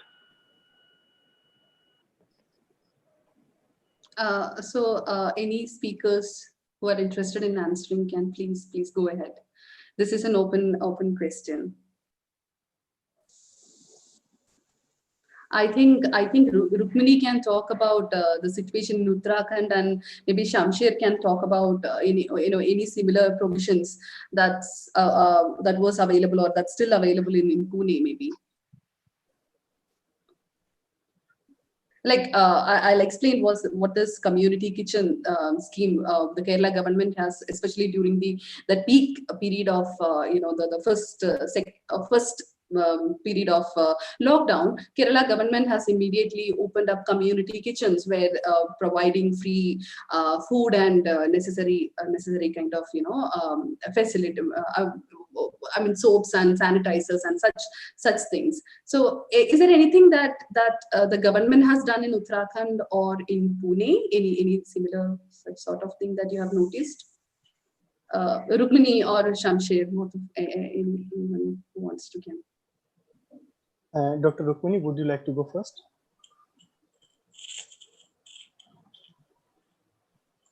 Okay, so if I can, please, take the liberty. Please. Yeah, sure. So basically, that is an interesting actually aspect which for future studies maybe.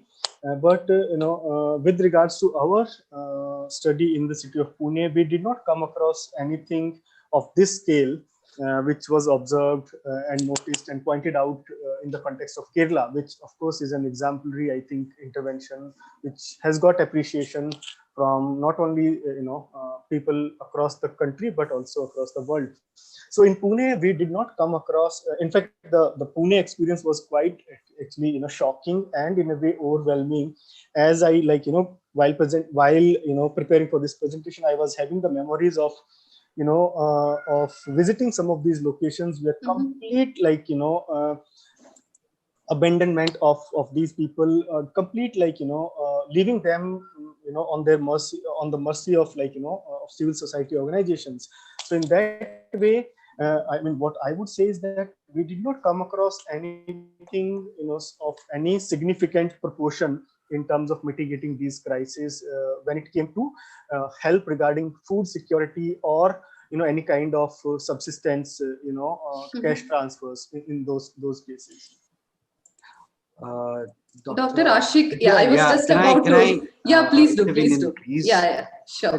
Talking about the Tamil Nadu's experience, we did have people who were coming in the trains and they were stranded in Central Station in Chennai. So did we have community kitchen like Kerala? No, we did not have. What happened is government asked all the aided institutions, schools and colleges to open up their gates so that these people can be housed in there. So there are colleges like Loyola College, the Madras College, the Gujarat Numbers College. There are so many institutions that were being aided by the government, and then they all opened their gates, and then they were housing the guest workers, the standard migrants in these places. Did government pay these institutions to host them? No, they said use your own funds, somehow handle them. And government also opened up these big stadiums in Chennai for these people to go and stay there. All right. In those places where the government opened up stadiums, then they allowed the civil society and NGOs to go give food to those people. But it was the institutions, education institutions that rose up to the situation, and then they provided help to all these people. Where the problem came is they didn't know how long they're going to give food. The migrant workers, they were becoming impatient. 1 month was okay. Beyond 1 month, they were impatient. They wanted to go back. That is when the crisis started, because these people were fighting with the institution, with the security agencies like police, paramilitary forces who were there helping them, and also with the government agents, asking them find some means for them to go back to their homes, because they can't be cocooned to education institutions. They can just be in their rooms. They cannot come out. That is how strict they were. So that is where things kind of became, went out of control, and then people had to leave these institutions to go back to their homes by walking, by cycle, whatever means with the factors. For some time at least, the institutions rose up to the situation to save them. That's what I would put it. Professor Mathi Kurian, you have anything to add to this question you would like to? Yes, of course. Oh, please do. Yeah. I fully agree with the responses so far about the responsibility which the government of state showed on this vulnerable situation. At the same time, the employees who gave employment to the outside workers here in Kerala, they also showed sufficient responsibility in extending some sort of a rehabilitation, even though they were not having work, or they were treated on a human level instead of sending them away. Especially, I am also related to some of the activities largely done by migrant workers, and therefore, as a participant, I can share this sort of a positive attitude from the part of largely by the employees in the Kerala society. So this is an added point which I wanted to. Sure. Thank you so much. Any other presenter, Rukmini, Dr. Rukmini, do you want to respond? Okay. Sirik, do we have any other questions? Can I add one more? Oh, please, Ashik. Yeah. I think the major problem was that when it comes to interstate migrant workers who came from the central part of India, is that most of them were working in informal sector. And when the informal sector kind of shut down after March 22nd, they were all asked to leave immediately. And that's what we found in Chennai and nearby places. The owners just shut down and said, you leave, you do whatever you want. Some of them have not even paid their salaries. So initially people were waiting, hoping that the owners will pay salaries, but many of them, when they knew that owners will not be able to pay salaries, they said somehow they will get their salaries later on, and then they wanted to leave. So that was a very big crisis that we found. And then when the informal sector is not regulated, these kind of issues will crop up whenever we have national disaster scenario. Sure. What you find in Telangana at this time. Right. Indeed, so people are moving out of Telangana, and then you know how to address those concerns. So the people who are mainly affected were from the informal sector than the formal sector. Professor Divya, do you have just one more minute for me? Oh yeah, sure. Add on to the previous speaker's point.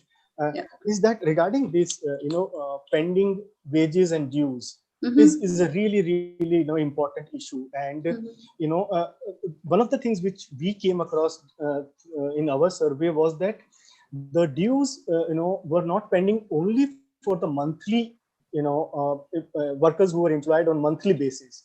Like one can understand, okay, like their wages were due because the month they get their wages at the end of the month, but even like that was a significant proportion, almost 74% of the monthly workers had not been paid, and also the workers who were working on daily basis, those who are entitled to a wage in their pocket by the end of the day, were not paid for months. So some of these figures were quite astonishing, that we came across wage dues from a few $100 to like some couple of thousands of rupees.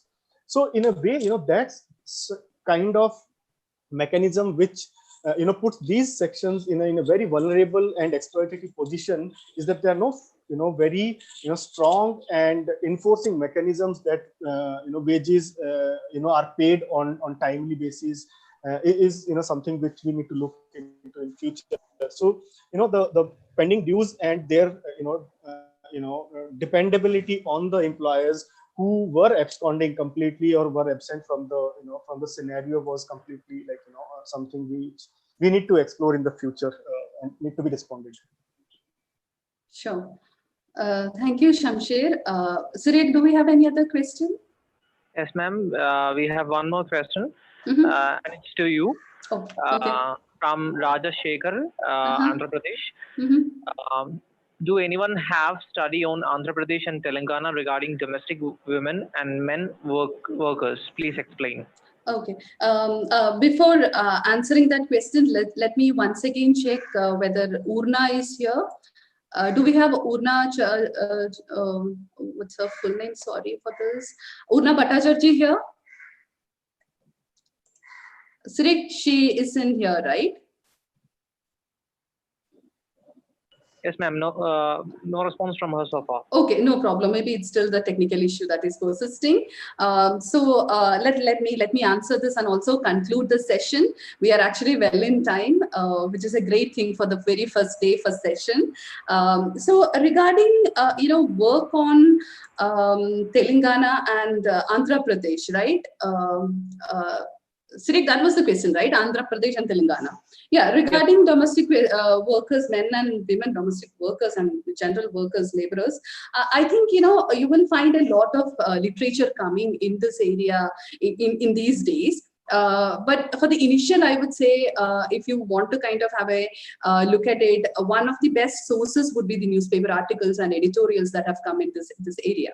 And slowly, academic works are like literature works, like the work which we have listened to of Dr. Rukmini or Dr. Samsher, or the scholars which we have listened to. So similar works are coming, is getting published. So more and more we are getting information about these specific issues, but at the same time, most of the, I would say, when we statistically look at the studies on these issues, majority of the studies is especially at this time when the labor code bill is being passed in the parliament, and in that background, we are kind of focusing more on the policy side of it, because there is this general understanding that what we have faced or what we are still facing as workers is also because of the deficiencies in the existing governance mechanisms. So that has become a major kind of point of reference for all of us, including the policy makers and the scholars working in these areas.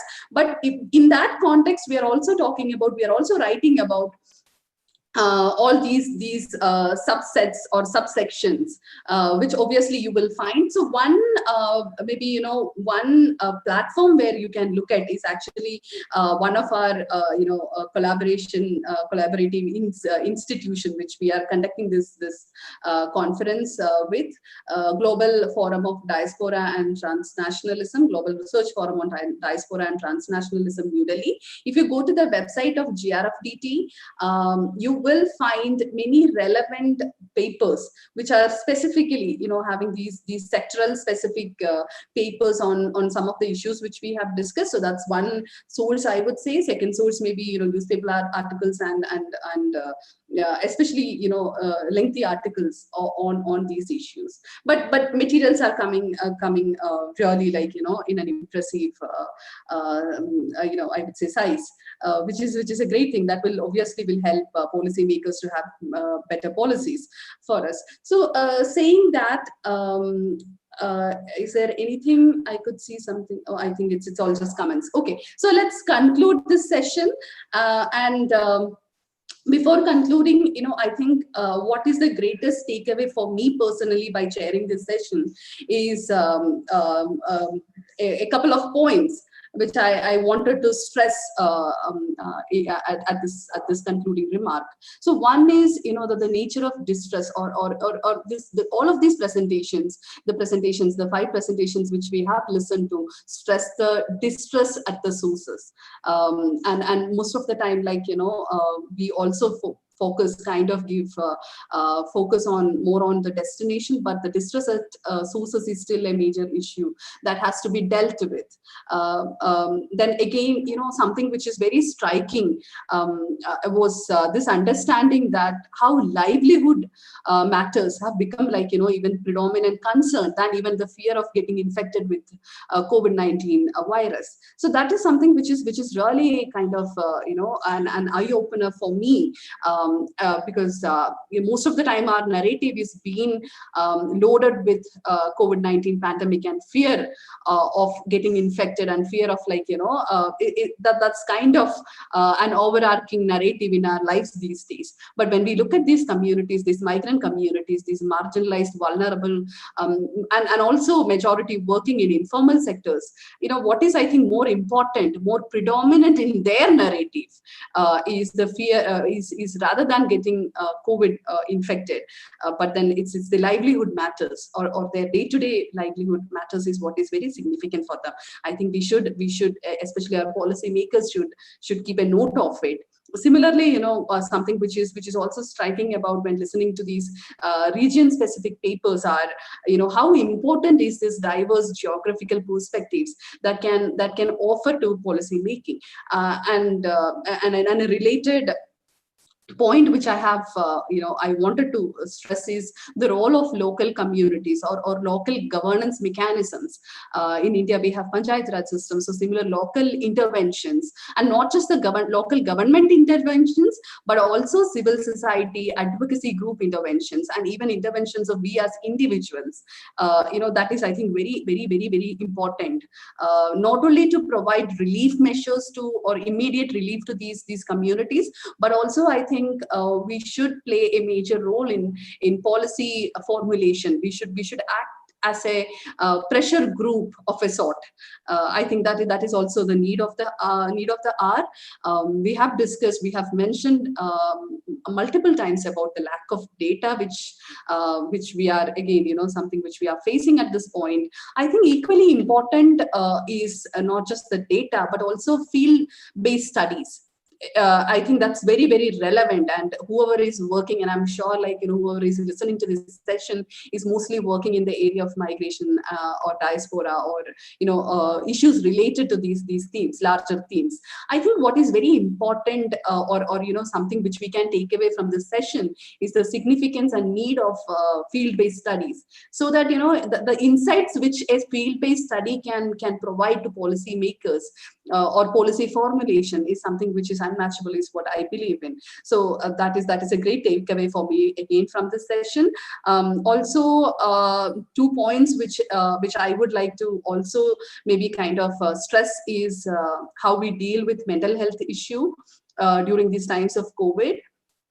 Many people, those who can afford it, but then again, marginalized section, those who are in the informal sector, their mental health condition, that's something which again I think we have to incorporate in our, as Professor Matthew Kurian sir has rightly mentioned, when we formulate that integrated policies, I think mental health should also feature in as the gender issues and as all the rest of the intersectionalities that should be featured in these policies. And towards the end, we also discussed about, especially Dr. Shamsher has mentioned about non-payment of wages. In the international level, in our previous session, Mr. Shabri was here from ILO, and ILO is largely talking about wage theft, and but from from the context or from a more international migration perspective. So at a global level, we are discussing about wage theft, and that's a term now we are largely kind of using, rather than maybe non-payment of wages, etc., etc. We are trying to bring in this non-payment of wage into the concept of transitional justice. So the wage theft is also a reality, and I think that's something also should be incorporated into the discussions and narratives on internal migration. Currently, that's there in the global migration scenario or international migration scenario. That conversation is happening. I think it's very relevant that in the internal migration scenario as well, we kind of bring in these ideas of or concepts of transitional justice and wage theft, and all the rest of it that we have discussed in this session. With this note, I would like to conclude this session, and I'll hand over the mic to Cyriac. Cyriac, over to you. Yes, ma'am. I would like to take this opportunity to express the gratitude on behalf of the entire webinar coordinating team to you, ma'am, for sharing this session wonderfully.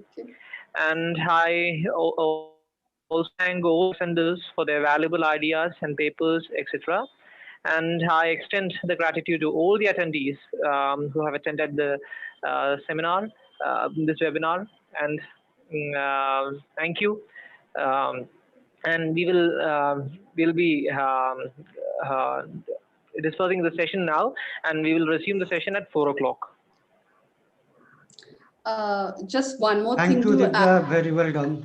Thank you so much, Sahal sir. One more thing we have to stress, 4 o'clock we'll be starting with the second set of presentations, and 6 o'clock we have a special address lined up. So please stay tuned to us. Syriac, can you make sure that our program schedule is shared in the